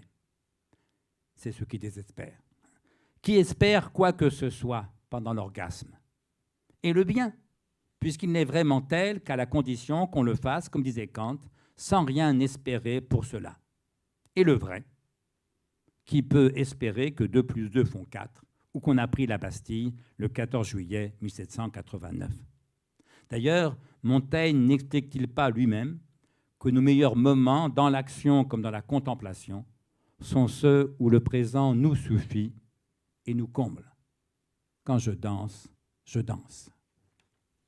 Merci André d'abord de ce texte magnifiquement écrit et par ailleurs qui condense beaucoup de choses. Et donc je voudrais vous inviter à déplier un petit peu les strates qui sont à la fois argumentatives, qui sont à la fois éthiques de ce texte. Alors je dirais comme si on était au baccalauréat, l'enjeu général c'est la question du désespoir, mais du désespoir comme levier paradoxal, c'est ça vraiment le cœur de votre pensée, de la capacité que nous avons de vivre et de saisir la vie. Oui, c'est ça. Alors on retrouve l'héroïsme désespéré d'Athos que j'évoquais tout à l'heure. On retrouve Mozart. Quoi de plus désespérant que Mozart? Mais spécialement dans ces moments les plus gais, les plus légers, les plus lumineux. C'est tellement beau, tellement parfait qu'il n'y a plus rien à espérer. Et puis c'est là où j'ai retrouvé Spinoza. Alors en vérité, je me souviens très bien du moment où est née cette idée, pour ce qui est de l'atelier philosophique. j'étais jeune prof de philo, je devais avoir 25, 26 ans. Et au réveil, il y a une phrase de Spinoza qui m'est revenue. Il n'y a pas d'espoir sans crainte, ni de crainte sans espoir. Et je m'étais dit, la chose, j'avais beaucoup étudié Spinoza, ce n'était pas une découverte. Sauf qu'à ce moment-là, je me dis, mais alors le sage, il ne craint rien, puisque le propre de la sagesse, c'est la sérénité. Donc le sage, il est sans crainte. Mais s'il n'y a pas d'espoir sans crainte, si le sage est sans crainte, c'est qu'il est sans espoir. Et l'idée d'une sagesse désespérée m'a paru à la fois étonnante et belle, si vous voulez. Alors chez Spinoza, le mot désespoir a un autre sens, mais au fond, je crois qu'il a raison de dire ça. Alors, prenons un exemple. Voilà, vous espérez rester en bonne santé. Ça veut dire que vous avez peur de tomber malade. Voilà. Vous avez peur de tomber malade, c'est que vous espérez rester en bonne santé. L'étudiant qui espère être sur un examen, il a peur de le rater. S'il a peur de le rater, c'est qu'il espère être reçu. Donc l'espoir et la crainte vont ensemble. Et comme le but de la sagesse, c'est d'échapper à la crainte, à la peur, on n'y arrivera qu'en échappant pour une part à l'espoir. Pas en s'enfermant dans ce que j'appelle maintenant la désespérance, c'est-à-dire le désespoir au sens ordinaire du terme, le malheur, la tristesse, l'effondrement dépressif du suicidaire. Non, le désespoir en un sens plus littéral, c'est pourquoi on pourrait parler d'inespoir, c'est-à-dire l'absence d'espoir. Pas le désespoir comme comble de la tristesse, mais au contraire l'état de celui qui n'a plus rien à espérer, au sens où André Gide, que j'ai beaucoup lu et beaucoup admiré dans ma jeunesse, que j'admire toujours, écrit quelque part « Je voudrais mourir totalement désespéré », sans n'avoir plus rien à espérer. Voilà, et donc j'ai creusé cette idée-là, appuyée sur deux expériences, dont l'une était postérieure à la rédaction de mon premier livre. Il y avait déjà ces idées-là, mais le moment de plus fort espoir que j'ai jamais vécu de toute ma vie a été mon moment de plus grand malheur. Voilà. On vous annonce que votre petite fille est atteinte d'une méningite, qu'elle va possiblement mourir, et donc vous espérez follement, comme jamais on ne devait espérer quoi que ce soit, beaucoup plus fort que toutes les autres espérances, qu'elle guérisse. Et vous êtes mort de trouille, voilà. Parce qu'il n'y a pas d'espoir sans crainte. L'autre expérience, plus légère, c'est les moments de plus grand bonheur, où justement, je n'espérais plus rien. Parce que vous écoutez Mozart, tout d'un coup, cet éblouissement. Ou vous faites une randonnée avec votre meilleur ami. Il n'y a pas d'espoir.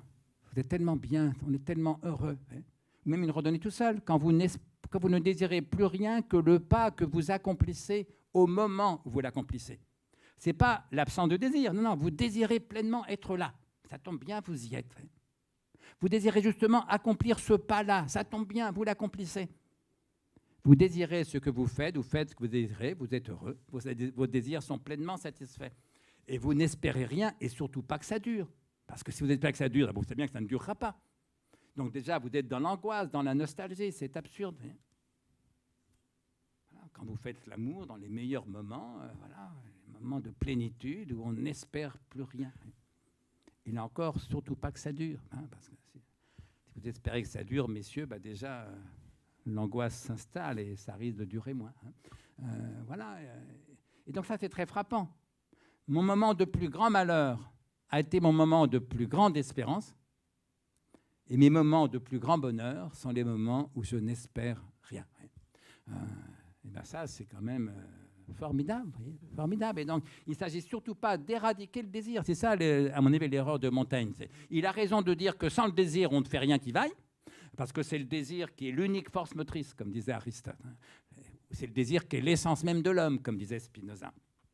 Donc sans désir, on ne fait rien qui vaille, mais sans espoir, on fait tout à fait des choses qui vaillent. Et Montaigne, de ce point de vue, qui n'est pas un penseur systématique, mais en tant que sage, il est de mon côté. D'abord, il explique lui-même qu'il n'est jamais aussi malheureux que quand il est déchiré entre l'espoir et la crainte, comme il dit. Voilà, mais Quand on espère fortement, on craint fortement, évidemment. Et inversement, dans son journal de voyage,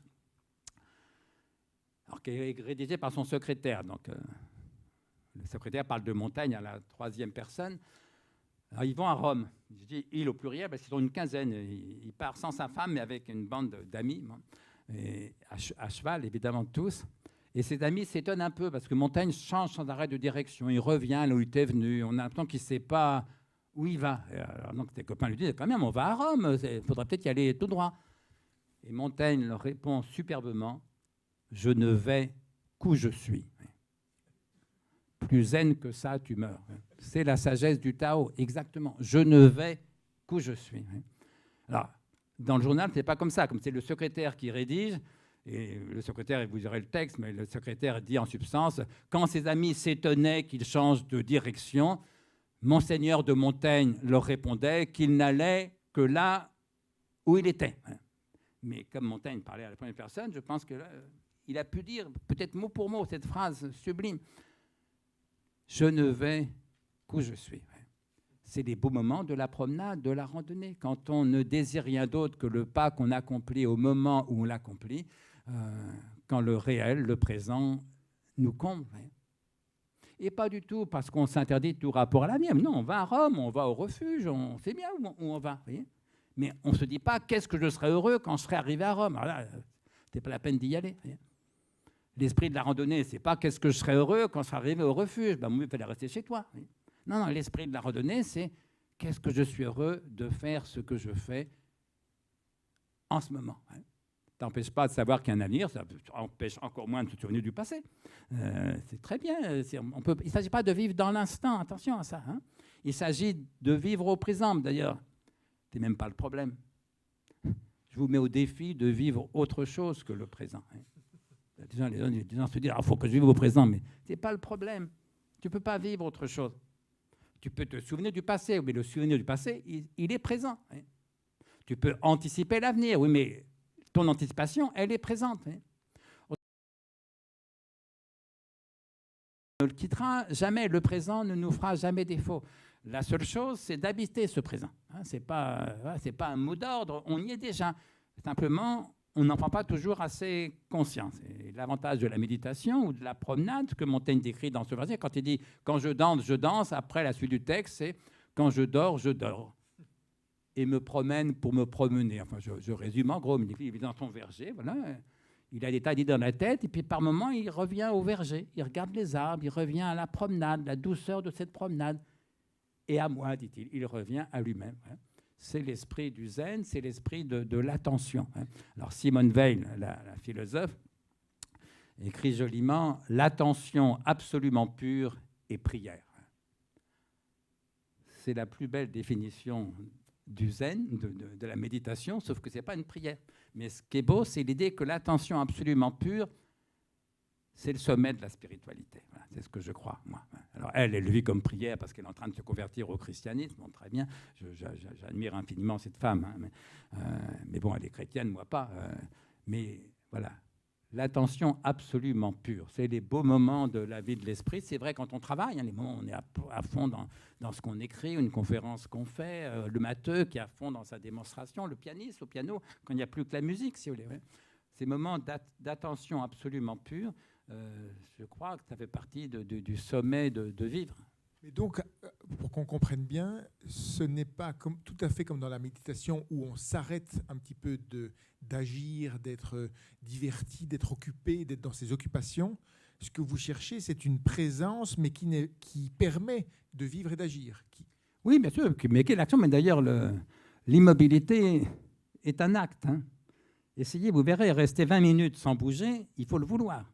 Vous disiez tout à l'heure qu'on ne pensait plus, presque plus, qu'on percevait. Mais oui, mais, or, vous dites là, mais je pense que les beaux moments de l'action sont ceux où on ne pense plus. Ce que disait c'est Amélie Mauresmo, la tennisman, quand elle est devenue coach. J'ai entendu dire qu'elle disait aux tenniswomen qu'elle entraînait, quand tu tapes dans la balle, ne pense pas à la victoire ou la défaite. Pense seulement à taper dans la balle. Quand tu marches, ne pense pas où tu vas, pense seulement à marcher. C'est ce qu'on appelle la marche méditative. C'est un exercice zen bien connu. Voilà, ne faire que ce qu'on fait. Et quand on est à fond dans ce qu'on fait, on n'est plus dans la pensée.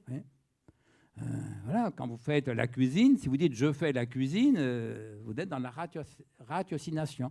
Les beaux moments de la cuisine, c'est quand on est tellement dans l'acte qu'on accomplit que la pensée en quelque chose s'arrête, parce qu'on est dans la sensation, dans l'action, dans la sensation. D'où cette formule d'un maître taoïste. Alors c'est un peu un paradoxe que je vous dise ça, mais je trouve que la formule est formidable.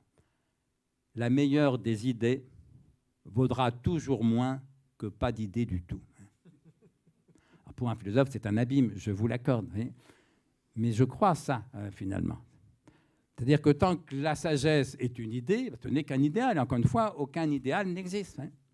Et les quelques moments sages que j'ai vécus, il n'y en a pas eu beaucoup, mais ça a pu m'arriver de loin en loin, c'était pas une idée, évidemment. Voilà, c'est ça. Et donc, je me suis approché de la sagesse en cessant d'y croire, mais parce que, de même que j'ai commencé à écrire correctement en cessant de croire à l'écriture. Alors, merci. Moi, j'ai l'impression que là, vous allez déplier quasiment toutes les articulations du texte. Il y a quand même un point, moi, qui me reste un petit peu difficile.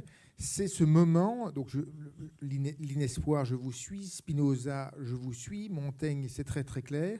Mais à un moment donné, il y a un cran qui est supplémentaire qui est avancé avec cette formule de Paul Valéry, le beau, c'est ce qui désespère, auquel vous ajoutez non seulement le beau, mais peut-être aussi le bon, le bien et le vrai. Ce qui désespère, qu'est-ce que ça veut dire ? C'est-à-dire, puisque vous disiez, il faut être dans le temps, dans la sensation. Quand on est dans le désespoir de la contemplation du beau, comment est-ce qu'on peut être à la fois dans le désespoir et dans la sensation ? Mais au contraire, là, vous montez au sommet du mont Mézenc, parce que moi, j'aime la moyenne montagne. Parce que dans la haute montagne, je n'ai jamais fait d'alpinisme, mais j'imagine, forcément, ils ont peur de tomber.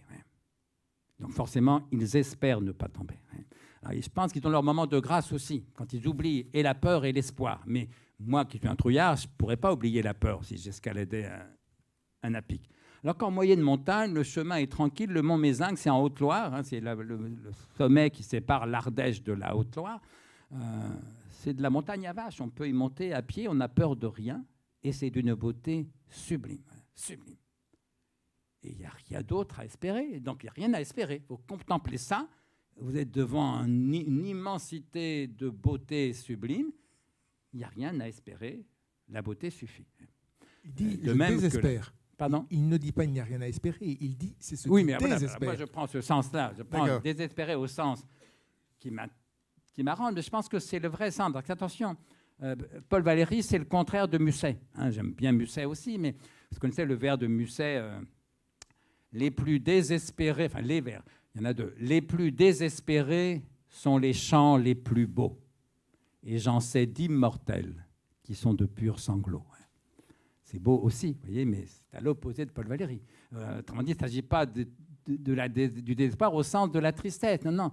Je suis convaincu que quand Paul Valéry écrit, je donne la référence pour lire le texte, quand Paul Valéry écrit « Le beau, c'est ceux qui désespèrent », il le prend au même sens que moi, au sens où il n'y a plus rien à espérer. Alors peut-être qu'il pense aussi, on ne peut pas espérer faire mieux. Mais a fortiori, pour les musiciens, alors Mozart, c'est désespérant, Bach, c'est désespérant, on ne fera jamais aussi bien. Mieux, n'en parlons même pas. Voyez, bon. Mais voilà, même au sens littéral, je crois que le beau, c'est ce qui désespère. Dans la contemplation, on n'espère plus. Dans la vérité, on n'espère pas. L'exemple que je prends, essayez d'espérer que 2 et 2 font 4. Essayez d'espérer qu'on a pris la Bastille le 14 juillet 1789. C'est impossible puisqu'on le sait. Et donc, on espère que ce qu'on ignore. Et donc, savoir et espérer sont incompatibles. Et c'est vrai du bon aussi. Je le dis, qui peut espérer quoi que ce soit pendant l'orgasme ? Non, quand c'est tellement bon, on n'espère rien. Le présent suffit. Mais c'est vrai aussi, une promenade, le plaisir de la promenade, les meilleurs moments, c'est quand on n'espère rien, quand on se contente de désirer le pas qu'on accomplit au moment où on l'accomplit. Quand on ne désire qu'être avec l'ami qui est avec vous, ça tombe bien, il est justement avec vous. Voilà tous ces moments où le désir est très présent. Dans le cas de l'orgasme, c'est clair. Où le désir est tellement fort et où l'espoir a disparu, moi je pense que c'est les meilleurs moments de la vie. Et puis la morale, parce qu'effectivement, je citais la formule de Kant, un acte immoral quand on l'accomplit sans rien espérer pour cela. Qu'est-ce que ça veut dire? Vous trouvez un portefeuille dans la rue, vous regardez à l'intérieur, il y a 50 €. Oui, mais il y a l'adresse du propriétaire. Vous renseignez sur Google, le propriétaire est un milliardaire. Vous dites, bon, si je lui rapporte son portefeuille, avec un peu de chance, il va me faire un chèque. Donc, vous êtes honnête dans l'espoir d'une récompense. Valeur morale de votre acte égale à 0. Vous croyez en Dieu, vous dites, bon, je pourrais garder le portefeuille, 50 €, c'est quand même pas rien, mais Dieu me regarde, il va me punir, peut-être que je vais diminuer mes chances d'aller au paradis. Et donc, vous rendez le portefeuille. Valeur morale de votre acte égale à 0. L'acte moral, c'est le portefeuille n'est pas à moi, il y a l'adresse du propriétaire, je vais lui rendre. Qu'est-ce que tu en espères? Rien. Ça, c'est moral. Et je pense qu'il a raison. C'est-à-dire, quand on agit dans l'espoir de quelque chose, en tout cas de quelque chose pour soi, pour les deux, ça peut être différent, mais quand on agit dans l'espoir de quelque chose pour soi-même, on n'est pas dans la morale. Et donc voilà, la connaissance, le vrai, la morale, le bien, l'esthétique, la contemplation, l'hédonisme, l'érotisme, par exemple, mais pas seulement l'érotisme, le bon, tout ce qu'on vit de plus fort, c'est des moments libérés d'espoir et de crainte. Ça, c'est quand même très, très étonnant. Une toute dernière question avant qu'on passe aux questions du public à distance. Sur cette question de l'espoir et du désespoir, on comprend que pour un élève, un disciple de Althusser, à l'époque du communisme, l'idée que les lendemains qui chantent était un désespoir démesuré et que votre éthique ait pu préconiser l'idée de retrouver une certaine capacité à se saisir du présent. Mais aujourd'hui, est-ce que les coordonnées de l'espoir et du désespoir n'ont pas un petit peu changé ? Je parle en particulier à la question justement du réchauffement. Nous vivons dans un temps où le catastrophisme domine. Est-ce que par temps de catastrophisme, il ne faut pas un peu réarmer nos capacités d'espérance? Je vous rassure, l'espoir ne fera jamais défaut. Pour une raison très simple, il n'y a pas de crainte sans espoir. Donc, puisque nous avons tous peur du dérèglement climatique, nous espérons tous, moi comme vous, que ce dérèglement climatique va rester modéré. Très bien, mais la question n'est pas là. On l'espère tous. Il est impossible de ne pas l'espérer. Il faudrait cesser de le craindre, le réchauffement, pour cesser de l'espérer. Donc, c'est exclu. Mais la question, ce n'est pas qu'est-ce que tu espères, c'est qu'est-ce que tu fais. Qu'est-ce que nous faisons individuellement et collectivement? Et on retrouve la politique. Parce que, oui, c'est vrai que si j'ai critiqué l'espoir, c'est peut-être parce que je sortais de deux désillusions. L'espoir chrétien, que vous avez perdu à 17-18 ans, et puis l'espoir communiste, révolutionnaire, que j'ai perdu en gros 10 ans plus tard. Bon, oui, ça a joué, mais je n'ai pas renoncé à la politique pour autant. Je vais vous dire, je crains que Mme Le Pen soit la prochaine présidente de la République. Et donc, j'espère qu'elle ne le sera pas. Mais la question n'est pas là. La question, c'est qu'est-ce que tu fais? Et donc, c'est la grande différence que font les stoïciens entre ce qui dépend de nous et ce qui n'en dépend pas. Il faut peut-être en dire un mot. C'est que le désir est l'essence même de l'homme. Le désir, Spinoza, le désir est l'unique force motrice. Aristote, ils ont raison tous les deux. Sauf qu'il y a 3 formes différentes de désir. L'espoir, la volonté, l'amour. Quelle différence y a-t-il, pour commencer par là, entre l'espoir et la volonté? Dans les 2 cas, c'est un désir, mais ce n'est pas le même désir. La différence, c'est que l'espoir, c'est un désir dont la satisfaction ne dépend pas de moi, comme disaient les stoïciens. Par différence avec la volonté, qui est un désir dont la satisfaction dépend de moi. Je l'illustre d'un exemple. Vous ne pouvez pas vouloir qu'il fasse beau le week-end prochain. C'est impossible, ça ne dépend pas de vous.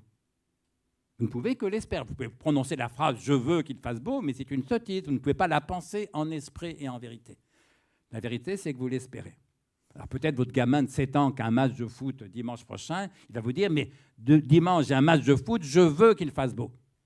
En toute rigueur parentale, il faudrait lui dire « écoute, mon chéri, je comprends bien ce que tu veux dire. Tu as très envie qu'il fasse beau, mais la vérité, c'est que tu l'espères. Et donc, tu as peur qu'il ne pleuve. Tu ne peux pas le vouloir, ça ne dépend pas de toi. » Et son grand frère, qui a 17 ans, qui vient d'entrer en terminale, ajoute son grain de sel. « Oui, moi, cette année, j'ai le bac. J'espère bien travailler. » Alors là, mon grand, tu m'inquiètes. Parce que là, ça dépend de toi. Il ne s'agit pas d'espérer, il s'agit de vouloir. Et donc, on n'espère jamais ce qu'on veut, on ne veut jamais ce qu'on espère, parce qu'on ne peut vouloir que ce qui dépend de nous, et on n'espère que ce qui n'en dépend pas. Et vous comprenez qu'il y a bien plus de bonheur possible, d'épanouissement possible dans le fait de désirer ce qu'on fait, donc de vouloir, et donc de le faire. Parce qu'attention, vouloir, c'est agir ou ce n'est pas vouloir. Je l'illustre d'un exemple, je vous mets au défi de vouloir tendre le bras sans tendre le bras. Essayez pour voir. C'est impossible. Il n'y en a qu'un ici qui veut tendre le bras, c'est moi. Quelqu'un d'entre vous, je suis le seul à le faire. Alors pour me dire, mais regarde, je veux tendre le bras, j'y arrive pas du tout. Tu veux, avec ta main gauche, t'empêcher de tendre le bras droit. C'est exactement ce que tu fais. Autrement dit, et c'est le secret du stoïcisme, on fait toujours ce qu'on veut. Toujours. Mais évidemment, on ne fait que ce qu'on veut. Pas toujours ce qu'on espère, pas toujours ce qu'on désire. On fait toujours ce qu'on veut. Et donc le stoïcisme est une philosophie de l'action. Il s'agit bien sûr de combattre le réchauffement climatique le plus qu'on peut. Celui qui me dit « j'espère qu'on va rester… » Enfin, à la limite, j'espère qu'il n'y aura pas de réchauffement climatique. C'est un climato-sceptique, point barre. Il n'a pas compris le film, si vous voulez.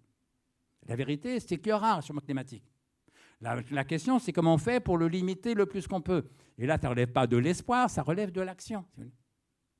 Quelle différence maintenant y a-t-il entre l'espoir et l'amour? Dans les deux cas, il y a désir, mais ce n'est pas le même désir. Mais la différence n'est pas non plus la même. La différence, c'est que l'espoir, c'est un désir qui porte sur ce qui n'est pas. Par différence avec l'amour, qui est un désir qui porte sur ce qui est. On espère que l'irréel, on n'aime que le réel. Et là encore, vous comprenez qu'il y a bien plus de bonheur possible, d'épanouissement possible dans le fait de désirer ce qui est, c'est-à-dire d'aimer, plutôt que dans le fait de désirer ce qui n'est pas, c'est-à-dire d'espérer, et donc d'avoir peur. D'où la grande formule de Sénèque, qui a écrit à l'un de ses correspondants, « Quand tu auras désappris à espérer, je t'apprendrai à vouloir. » Alors moi, je suis moins sévère que ce mec, je ne demande pas de désapprendre à espérer, c'est impossible. On a peur, donc on espère. Moi, ce que je dis, c'est ne te contente pas d'espérer. Apprends à vouloir. Et donc, comme je dis dans ce texte, il ne s'agit pas de s'interdire d'espérer, il s'agit peut-être d'espérer un peu moins, donc de craindre un peu moins, mais surtout de connaître, d'agir et d'aimer un peu plus. Connaître, puisqu'on ne peut connaître que le réel, et on espère que ce qu'on ignore. Agir, puisqu'on espère que ce qui ne dépend pas de nous, et on ne peut faire que ce qui en dépend. Enfin, aimer, puisqu'on espère que l'irréel, et on ne peut aimer que le réel. Voilà, c'est ça la sagesse, alors que j'ai beaucoup pensé dans les termes d'Épicure, dans les termes de Spinoza.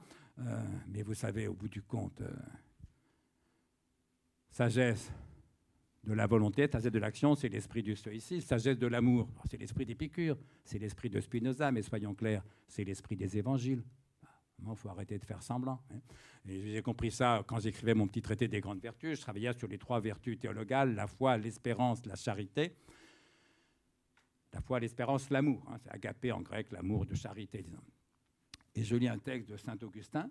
D'abord, je lis saint Paul, que je citais dans mon petit traité des grandes vertus. Donc, on connaissez Épître aux Corinthiens 1,13. Il y a ces 3 choses, la foi, l'espérance, l'amour. La plus grande des 3, c'est l'amour, dit saint Paul. Au moins là-dessus, on était d'accord. Chrétien ou pas, alors, la plus grande des 3, c'est l'amour. Sauf que saint Paul ajoute en substance, tout le reste passera, la charité seule ne passera pas. Et moi, quand j'étais catho, j'ai entendu ça 200 fois à l'église. Ça ne m'a jamais posé de problème. Puis un jour, j'avais 25 ans ou 30 ans, je ne sais plus, je lis Saint-Augustin. Saint-Augustin te demande, ça veut dire quoi ça? Tout le reste passera, l'espérance, la foi. Tout le reste passera, la charité seule ne passera pas. Est-ce que ça veut dire que l'espérance passera? Est-ce que ça veut dire que la foi passera? Et Saint-Augustin, avec le mélange de génie et de courage qui le caractérise, répond, bah oui, ça veut dire exactement ça. La foi passera, parce que dans le royaume, au paradis, il n'y aura plus lieu de croire en Dieu, puisqu'on sera en Dieu. Il n'y a plus lieu d'y croire, on y sera. Et dans le royaume, au paradis, l'espérance passera, parce qu'au paradis, par définition, il n'y a plus rien à espérer. Si bien que dans le royaume, au paradis, il n'y aura plus que l'amour. Eh bien, j'ai envie de dire que pour l'athée fidèle que je suis, le paradis, le royaume, c'est ici et maintenant. Où il s'agit d'habiter cet univers à la fois matériel et spirituel, où rien n'est à croire, puisque tout est à connaître, où rien n'est à espérer, puisque tout est à faire ou à aimer. À faire pour ce qui dépend de nous, à aimer pour ce qui n'en dépend pas. Et continuons à travailler là-dessus, je vais m'arrêter là-dessus, mais je tombe sur un texte de Thomas d'Aquin, donc c'est quand même en gros 10 siècles après saint Augustin, Thomas cite saint Paul, le texte Épître aux Corinthiens 13, cite les textes de saint Augustin que je viens de résumer, dit la même chose que saint Augustin, dans le royaume au paradis, il n'y aura plus la foi, il n'y aura plus l'espérance, il n'y aura plus que l'amour. Sauf que Thomas ajoute ceci, d'ailleurs le Christ n'a jamais eu ni la foi, ni l'espérance. Et cependant, il était d'une charité parfaite. Là, je cite mot à mot. J'étais athée depuis 20 ans quand j'ai lu ça, mais j'en ai eu sincèrement des frissons dans le dos. Attendez, c'est bien que pour Thomas, si Jésus n'a jamais ni la foi ni l'espérance, c'est que Jésus était Dieu. Et que Dieu n'a pas à croire en Dieu puisqu'il est Dieu. Et que Dieu n'a rien à espérer puisqu'on espère que ce qu'on ignore et que ce qui ne dépend pas de nous. Et que Dieu, étant à la fois omniscient et tout-puissant, n'ignore rien et tout dépend de lui. D'accord, je ne vais pas faire de Thomas d'Aquin l'athée que je suis, mais qui n'était assurément pas.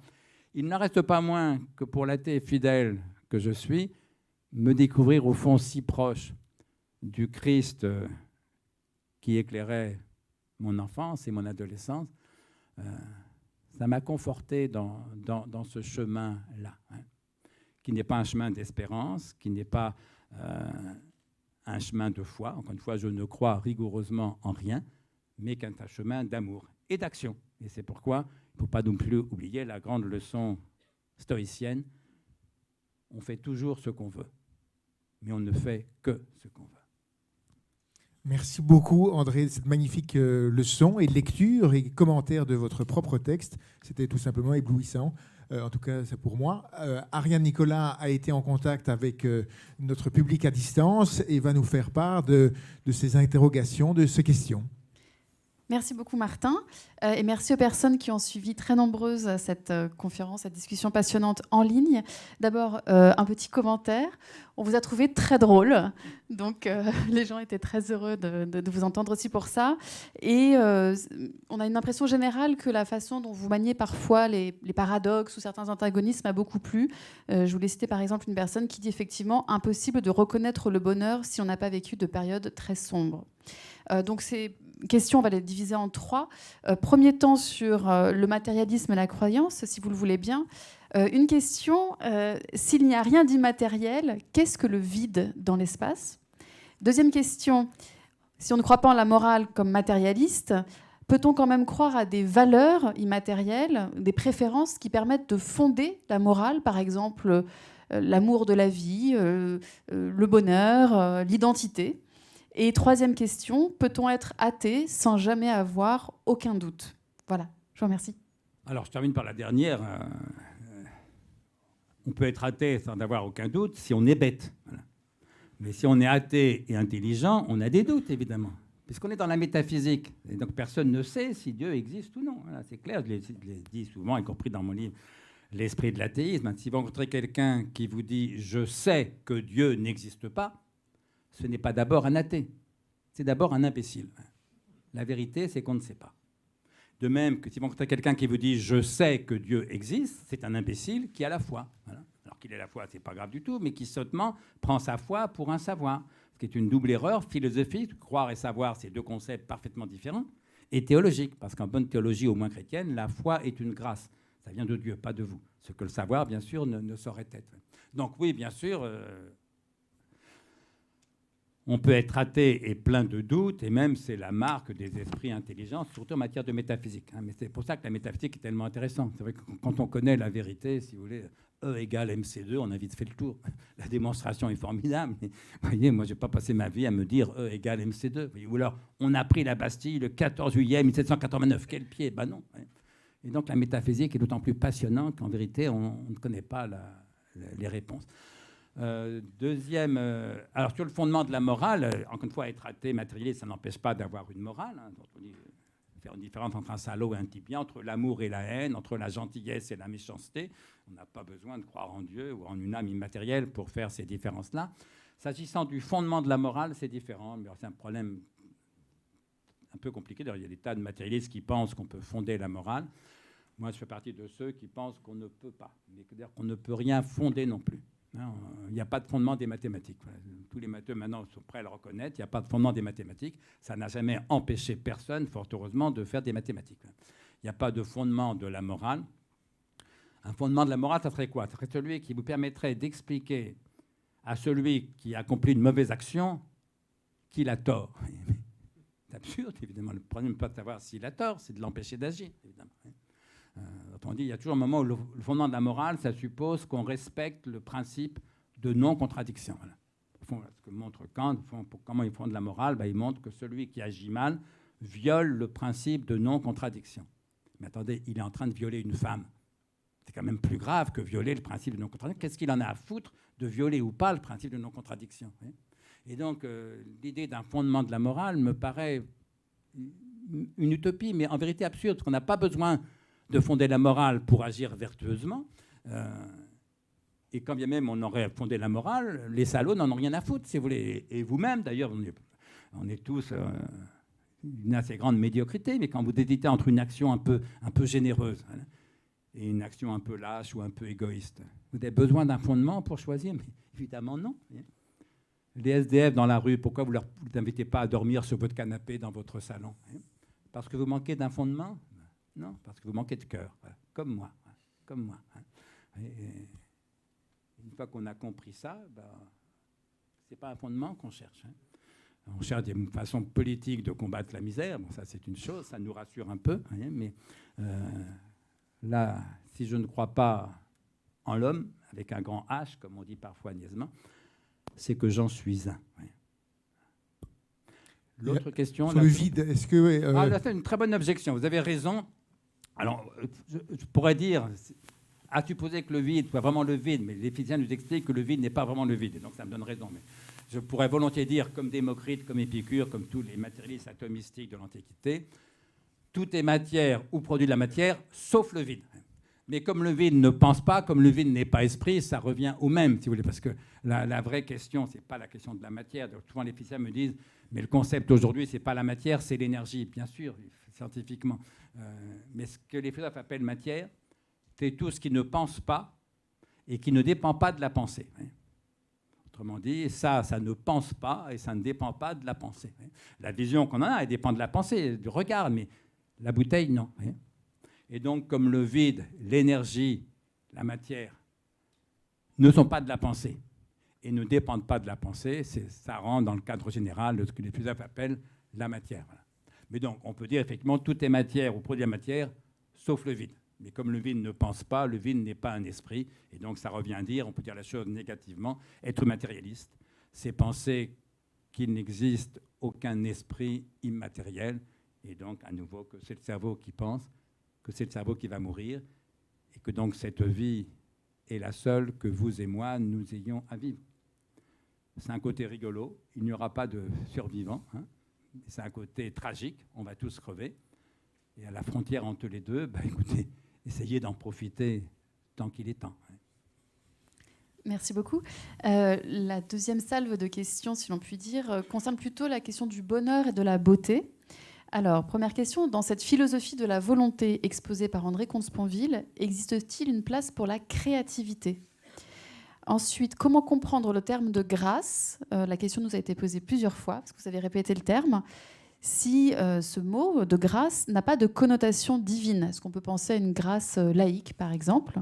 Et enfin, le bonheur, si ce n'est pas d'avoir de l'espoir ou de la crainte, est-ce que c'est seulement de réaliser ses désirs ? Alors, rappelez-moi la première. La créativité. Ah, la créativité, ça existe. Enfin bon, c'est pas très important. C'est pas très important. Quand vous avez un enfant qui vient de naître, votre première action, c'est pas de vous dire « j'espère qu'il sera créatif ». Vous dites « j'espère qu'il sera en bonne santé, j'espère qu'il sera sympa, j'espère qu'il sera heureux ».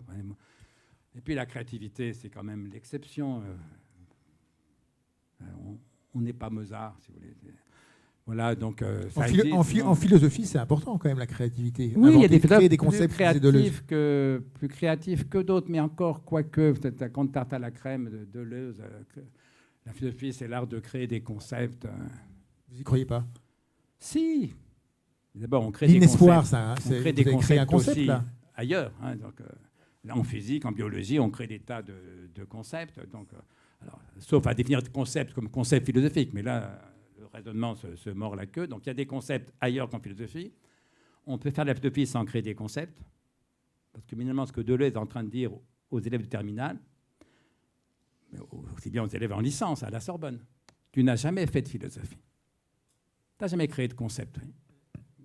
C'est quoi cette prétention à la con, si vous voulez? Qu'est-ce que Montaigne a créé comme concept? J'en sais rien. Leibniz a créé des tas de concepts, oui. Voilà. Mais on lit plus volontiers Montaigne que Leibniz. Alors, j'admire infiniment Leibniz, comprenez-moi bien. Et c'est vrai qu'il a créé des concepts. Voyez, bon. Voilà, et donc, la créativité, ça existe en philosophie aussi, mais je dirais même en philosophie, ce n'est pas là l'essentiel. C'est ce que disait Blaise Pascal. Parce qu'on reprochait à Descartes d'avoir pompé le cogito. Je pense donc que j'existe. Effectivement, on trouve la formule, pas telle quelle, mais assez très proche, c'est Saint-Augustin. Et Pascal, pour une fois, prend la défense de Descartes en disant « mais c'est normal, on est tous comme ça ». Il dit « c'est comme au jeu de paume, le tennis de l'époque. C'est toujours de la même balle que se servent les deux joueurs. Le tout est de la placer bien. » Et donc les imbéciles qui ne perçoivent pas le génie de Descartes sous prétexte que Descartes, on retrouve la même idée, Saint-Augustin, ils n'ont pas compris qu'on fait toujours les mêmes balles et même la créativité, vous savez. On n'arrête pas de s'entre-pomper, de s'entre-gloser, comme dit Montaigne. Donc la créativité, ça existe, mais ce n'est pas l'essentiel, même en art, mais a fortiori dans la vie.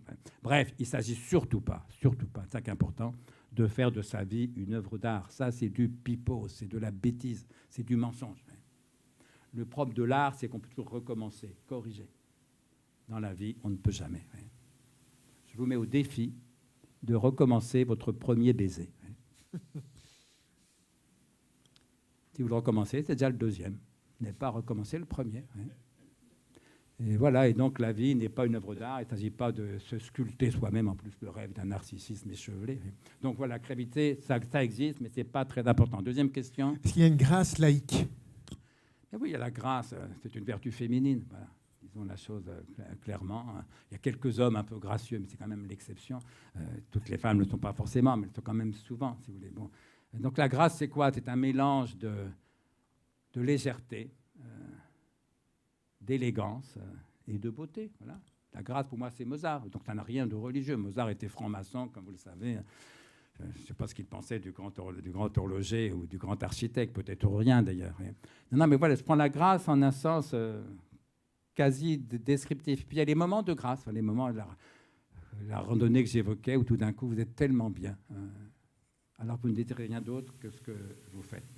Quant au bonheur, est-ce que c'est accomplir ses désirs? Non. Parce que le plus souvent, on ne peut pas, évidemment. Autrement dit, alors ça, faudra en parler longuement. Mais qu'est-ce que le bonheur? La question est un peu difficile parce que, comme disait Kant, le bonheur est un idéal non de la raison, mais de l'imagination. Autrement dit, le bonheur, tout le monde en rêve, idéal de l'imagination, mais personne ne sait exactement ce que c'est, ni encore moins comment l'atteindre. Alors moi, je vais vous dire ce qu'est le bonheur. Mais avant de dire ce qu'est le bonheur, commençons par dire ce qu'il n'est pas. Il n'est pas justement la satisfaction de tous nos désirs. Autrement dit, il n'est pas ce que j'appelle la plénitude. Pourquoi? Mais parce que nos désirs étant ouverts à l'infini, par définition, dans une vie vouée à la finitude, on ne pourra jamais tous les satisfaire. Il y a toujours en nous de l'insatisfait. Donc, si le désir, c'était la plénitude, on ne serait jamais heureux. Alors, sauf dans quelques moments de grâce que j'évoquais. Mais ce qu'on appelle le bonheur, ça suppose la durée. Ce n'est pas une extase, le bonheur. C'est ce qu'écrit Aristote dans le Tica Nicomaque. 3 jours ne font pas un bonheur. Pas plus qu'une hirondelle ne fait le printemps. On dit le bonheur, on est dans la longue durée. Donc le bonheur, ça n'est pas la satisfaction de tous nos désirs parce que c'est impossible. En plus, ça serait très ennuyeux. S'il fallait vivre comme ça 6 mois sans rien désirer du tout, vous imaginez, ça serait l'ennui. Ça serait l'enfer, en vérité. 2, le bonheur n'est pas non plus ce que j'appelle la félicité, c'est-à-dire une joie constante, permanente, immuable. Pourquoi? Mais là encore, parce que c'est impossible. Parce que la joie, elle est inconstante par définition. Elle est fluctuation, jaillissement, passage d'un degré de perfection à un autre, comme dit Spinoza. Un passage, par définition, ce n'est pas immuable. Alors, si le bonheur n'est ni la satisfaction de tous nos désirs, la plénitude, ni la félicité, une joie constante, qu'est-ce que c'est? Alors, je vais vous proposer une définition qui va vous paraître bien décevante et que moi, je crois, très éclairante. Ma définition est la suivante. Le bonheur, c'est simplement le contraire du malheur. Vous allez me dire, on n'est pas très avancé. On est considérablement avancé. Parce que le bonheur, à la limite, personne ne sait ce que c'est, idéal de l'imagination. moi comme vous. Le malheur, je sais ce que c'est. Parce que là, ce n'est pas un idéal, c'est une expérience. On dit en gros, dans la salle, il y a ceux qui ont été malheureux et ceux qui ne l'ont jamais été, mais qui sont en général la minorité. Et donc, puisque le malheur, c'est une expérience, on va pouvoir s'appuyer sur l'expérience vraie du malheur pour savoir ce que c'est. Et puisque par hypothèse, le bonheur, c'est le contraire du malheur, si je sais ce qu'est le malheur, je saurai ce qu'est le bonheur. Alors, mon expérience vraie du malheur m'amène à proposer la définition suivante. J'appelle malheur tout laps de temps, toute durée, où la joie paraît immédiatement impossible. Vous vous réveillez le matin, la joie n'est pas là, et vous savez de source sûre qu'elle ne sera pas là de la journée, ni les jours ou les semaines qui suivent. Parce que vous venez de perdre l'être que vous aimiez le plus au monde, ou parce que vous souffrez atrocement d'une maladie incurable, que sais-je. Toute joie vous est immédiatement impossible, vous êtes malheureux. Le bonheur, disais-je, c'est le contraire du malheur. Si le malheur, c'est tout laps de temps où toute joie paraît impossible, j'appelle bonheur tout laps de temps où la joie paraît immédiatement et continuellement possible. Pas toujours réel, arrêtez de rêver, ça c'est la félicité, ça n'existe pas. Mais toujours et continuellement possible. Par exemple, vous vous réveillez le matin. La joie est là ou elle n'y est pas. Pour moi, le matin, rarement, j'ai des réveils plutôt difficiles. Mais vous savez qu'elle peut venir, qu'elle va venir sans doute dans la journée, et puis qu'elle repartira, et puis qu'elle reviendra. Eh bien, ces longues périodes, là, ça peut durer des mois ou des années, où la joie vous paraît continuellement possible, c'est ce que j'appelle le bonheur. Alors, des fois, les gens me disent, mais ce n'est pas le sens ordinaire du mot. C'est vrai. Quand on lit dans le dictionnaire, le petit Larousse, on me dit état de parfaite satisfaction, état de plénitude. Quand on demande aux Français, êtes-vous heureux? Il y a entre 70 et 80% des Français qui répondent oui à cette question. Depuis 50 ans. Plus ou moins 70 ou 80 en fonction de la crise, de la période. Mais en gros, les 3/4 des Français se disent heureux. Sincèrement, qui peut croire que les 3/4 des Français sont pleinement satisfaits? Non, arrêtez de plaisanter. Pourquoi ils se disent heureux? Mais on leur demande êtes-vous heureux? Mais leur premier réflexe très simple, c'est de dire, mais au fond, je ne suis pas malheureux. Ils ont raison. Mais donc je suis heureux. Ben oui, c'est aussi bête que ça. Quant aux ceux qui me disent, mais le bonheur, ça n'existe pas, moi, ça m'inspire deux réactions. Un, en voilà encore un qui confond le bonheur et la félicité, ou le bonheur et la plénitude. Alors chacun met de son vocabulaire, mais on ne parle pas de la même chose. Deux, en voilà encore un qui n'a jamais été vraiment malheureux, ne serait-ce qu'une fois dans sa vie. Parce que ceux qui ont été vraiment malheureux au moins une fois dans leur vie, ils savent au moins par différence que le bonheur aussi existe. Ah oui, le bonheur, c'est simplement quand on n'est pas malheureux. Et c'est pourquoi on peut ne pas se rendre compte qu'on était heureux quand on n'a jamais souffert. Vous savez ce que dit un poème de Paul de Prévert, joliment? Je reconnus le bonheur au bruit qu'il fit en partant. C'est merde. J'étais heureux, je ne m'en étais pas rendu compte. Ben oui, tu n'as pas été assez malheureux avant. Oui. Et ceux qui ont été vraiment malheureux, ils découvrent que ne pas être malheureux, alors ce n'est pas un bonheur absolu, non, c'est du relatif, mais qu'est-ce que c'est bon? Oui. D'où la belle formule, là encore, de Jules Renard dans son journal. Je suis un homme heureux, car j'ai renoncé au bonheur. Dans mon langage, ça veut dire je suis un homme heureux, parce que j'ai renoncé à la plénitude, j'ai renoncé à la félicité, et donc je suis heureux. Oui. Le contraire de ça, c'est ce qu'écrit Flaubert dans une lettre à l'un de ses copains. Il écrit, je cite de mémoire, mais c'est presque exactement ça, ce redoutable petit mot, bonheur, qui fit couler tant de larmes. Ah oui, les gens se disent, je ne suis pas heureux, et pop, ils font dans l'arme. Autrement dit, ils sont malheureux de n'être pas heureux. Moi, ce que je propose, c'est l'inverse. Plutôt que d'être malheureux de n'être pas heureux, soyons heureux de n'être pas malheureux. Et je crois que c'est pas le sens des dictionnaires, mais c'est le sens que les gens ont dans la tête quand 80% des Français, à la question êtes-vous heureux, répondent oui. Bien, je vais vous dire, je réponds oui aussi. Et quand on voit ce qui se passe en Ukraine, ce qui se passe en Palestine et en Israël, ou ce qui s'est passé en Israël, effectivement, on n'est pas malheureux. Ah, si, pardon pour ceux-ci qui souffrent atrocement, il y en a toujours. On est assez nombreux pour que quelqu'un soit sans doute au comble du malheur. Et ben voilà, c'est comme ça, il faut le vivre, vous voyez. Mais pour beaucoup de gens, et c'est ça que la réponse des Français, oui, je suis heureux parce que je ne suis pas malheureux. Oui.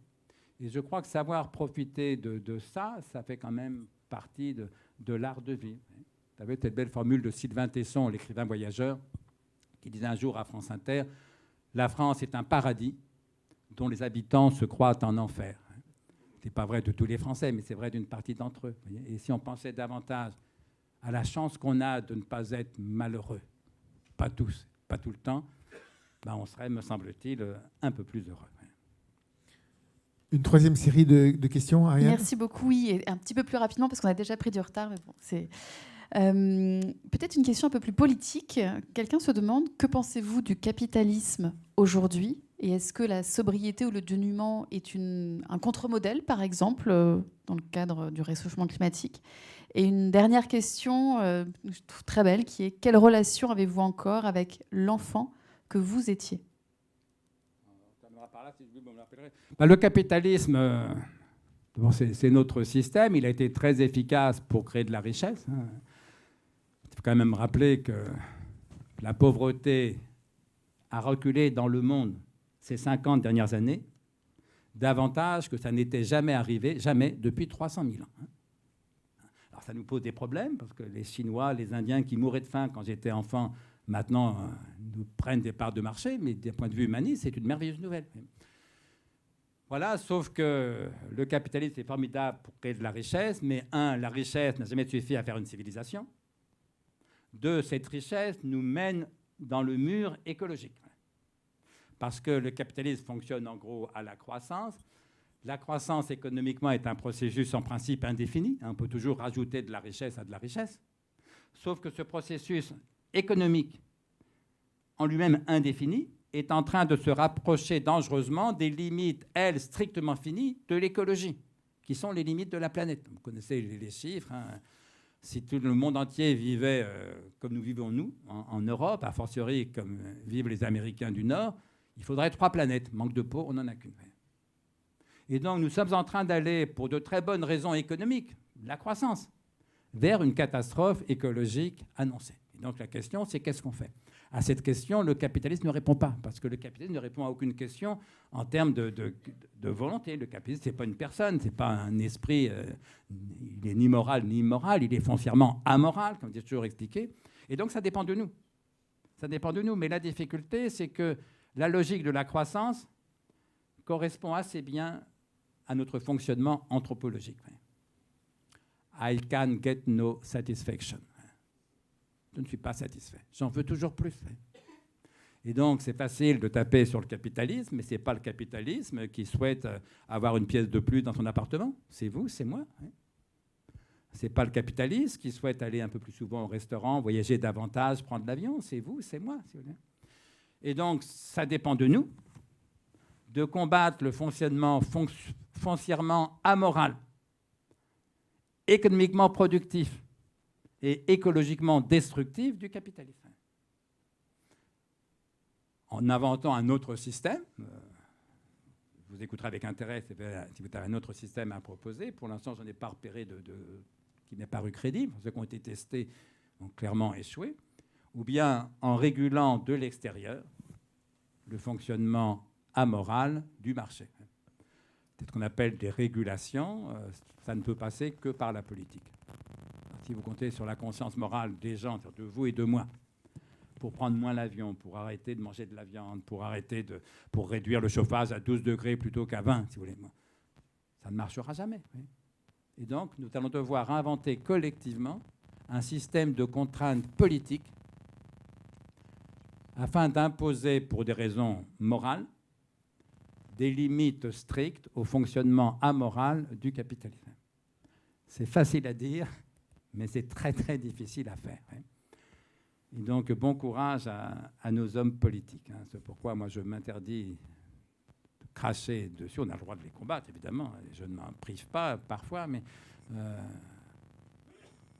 en gros, les gouvernances, dans l'opposition, c'est plus facile, mais ceux qui sont au pouvoir, quel que soit le pouvoir, hein, c'est vrai maintenant, comme c'était vrai il y a 10 ans, il y a 20 ans, il y a 30 ans, ils font un métier tellement plus difficile que le mien, que j'évite de leur jeter trop facilement la pierre. Quant au rapport avec le petit enfant que j'étais, ben forcément, c'est un rapport un peu de tendresse, d'émotion, finalement. Voilà, c'est un petit enfant malheureux et puis un peu angoissé parce qu'il n'y a rien de plus angoissant pour un petit garçon qui aime passionnément sa mère que de sentir le mensonge de sa mère. Voilà, parce que mon père était facile à haïr, et ça c'est une chance pour un garçon, d'avoir un père facile à haïr.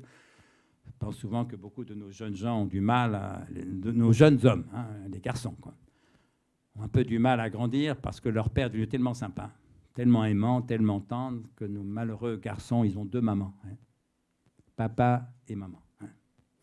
Permettez au fils aimant que je suis de vous dire que 2 mamans dans une vie d'homme, ça fait 1 de trop. Hein. Mais bon, c'est une parenthèse. Mais voilà, donc... je ne dirais pas que j'ai de la compassion pour le petit garçon que j'étais, mais le vrai mot de l'histoire, c'est que je suis content d'en être sorti. Et quand j'ai découvert le collège, le collège, quand on rentre en 6e, on a 11 ans. Le sentiment, j'ai adoré le collège, j'ai adoré le lycée. Ça surprend toujours mes amis que je revois encore maintenant. Hein. J'ai le sentiment de sortir de l'enfance, que ça ne pouvait pas être pire. Hein. En fait, après, j'ai vécu pire, mais pas au collège, pas au lycée. Hein. Et puis, deuxième découverte, la féminité. Moi, j'étais dans une école communale de garçons, donc en gros, c'était l'enfer. Un mélange de bêtises, de violence, de vulgarité. J'ai découvert la féminité dans un éblouissement qui perdure. Je vous souhaite une excellente fin de soirée. Merci beaucoup, André Comte-Ponville, de ce moment, cette leçon de philosophie et de vie, j'aurais envie de dire. Nous allons laisser notre public à distance tout en lui donnant rendez-vous le 24 janvier prochain pour une nouvelle masterclass avec Eva Illouz. Au revoir au public à distance. Et maintenant, si André, vous le voulez bien, on a encore quelques questions pour le public qui était là dans la salle et qui a droit aussi à poser quelques questions, quelques interrogations. Mais merci en tout cas.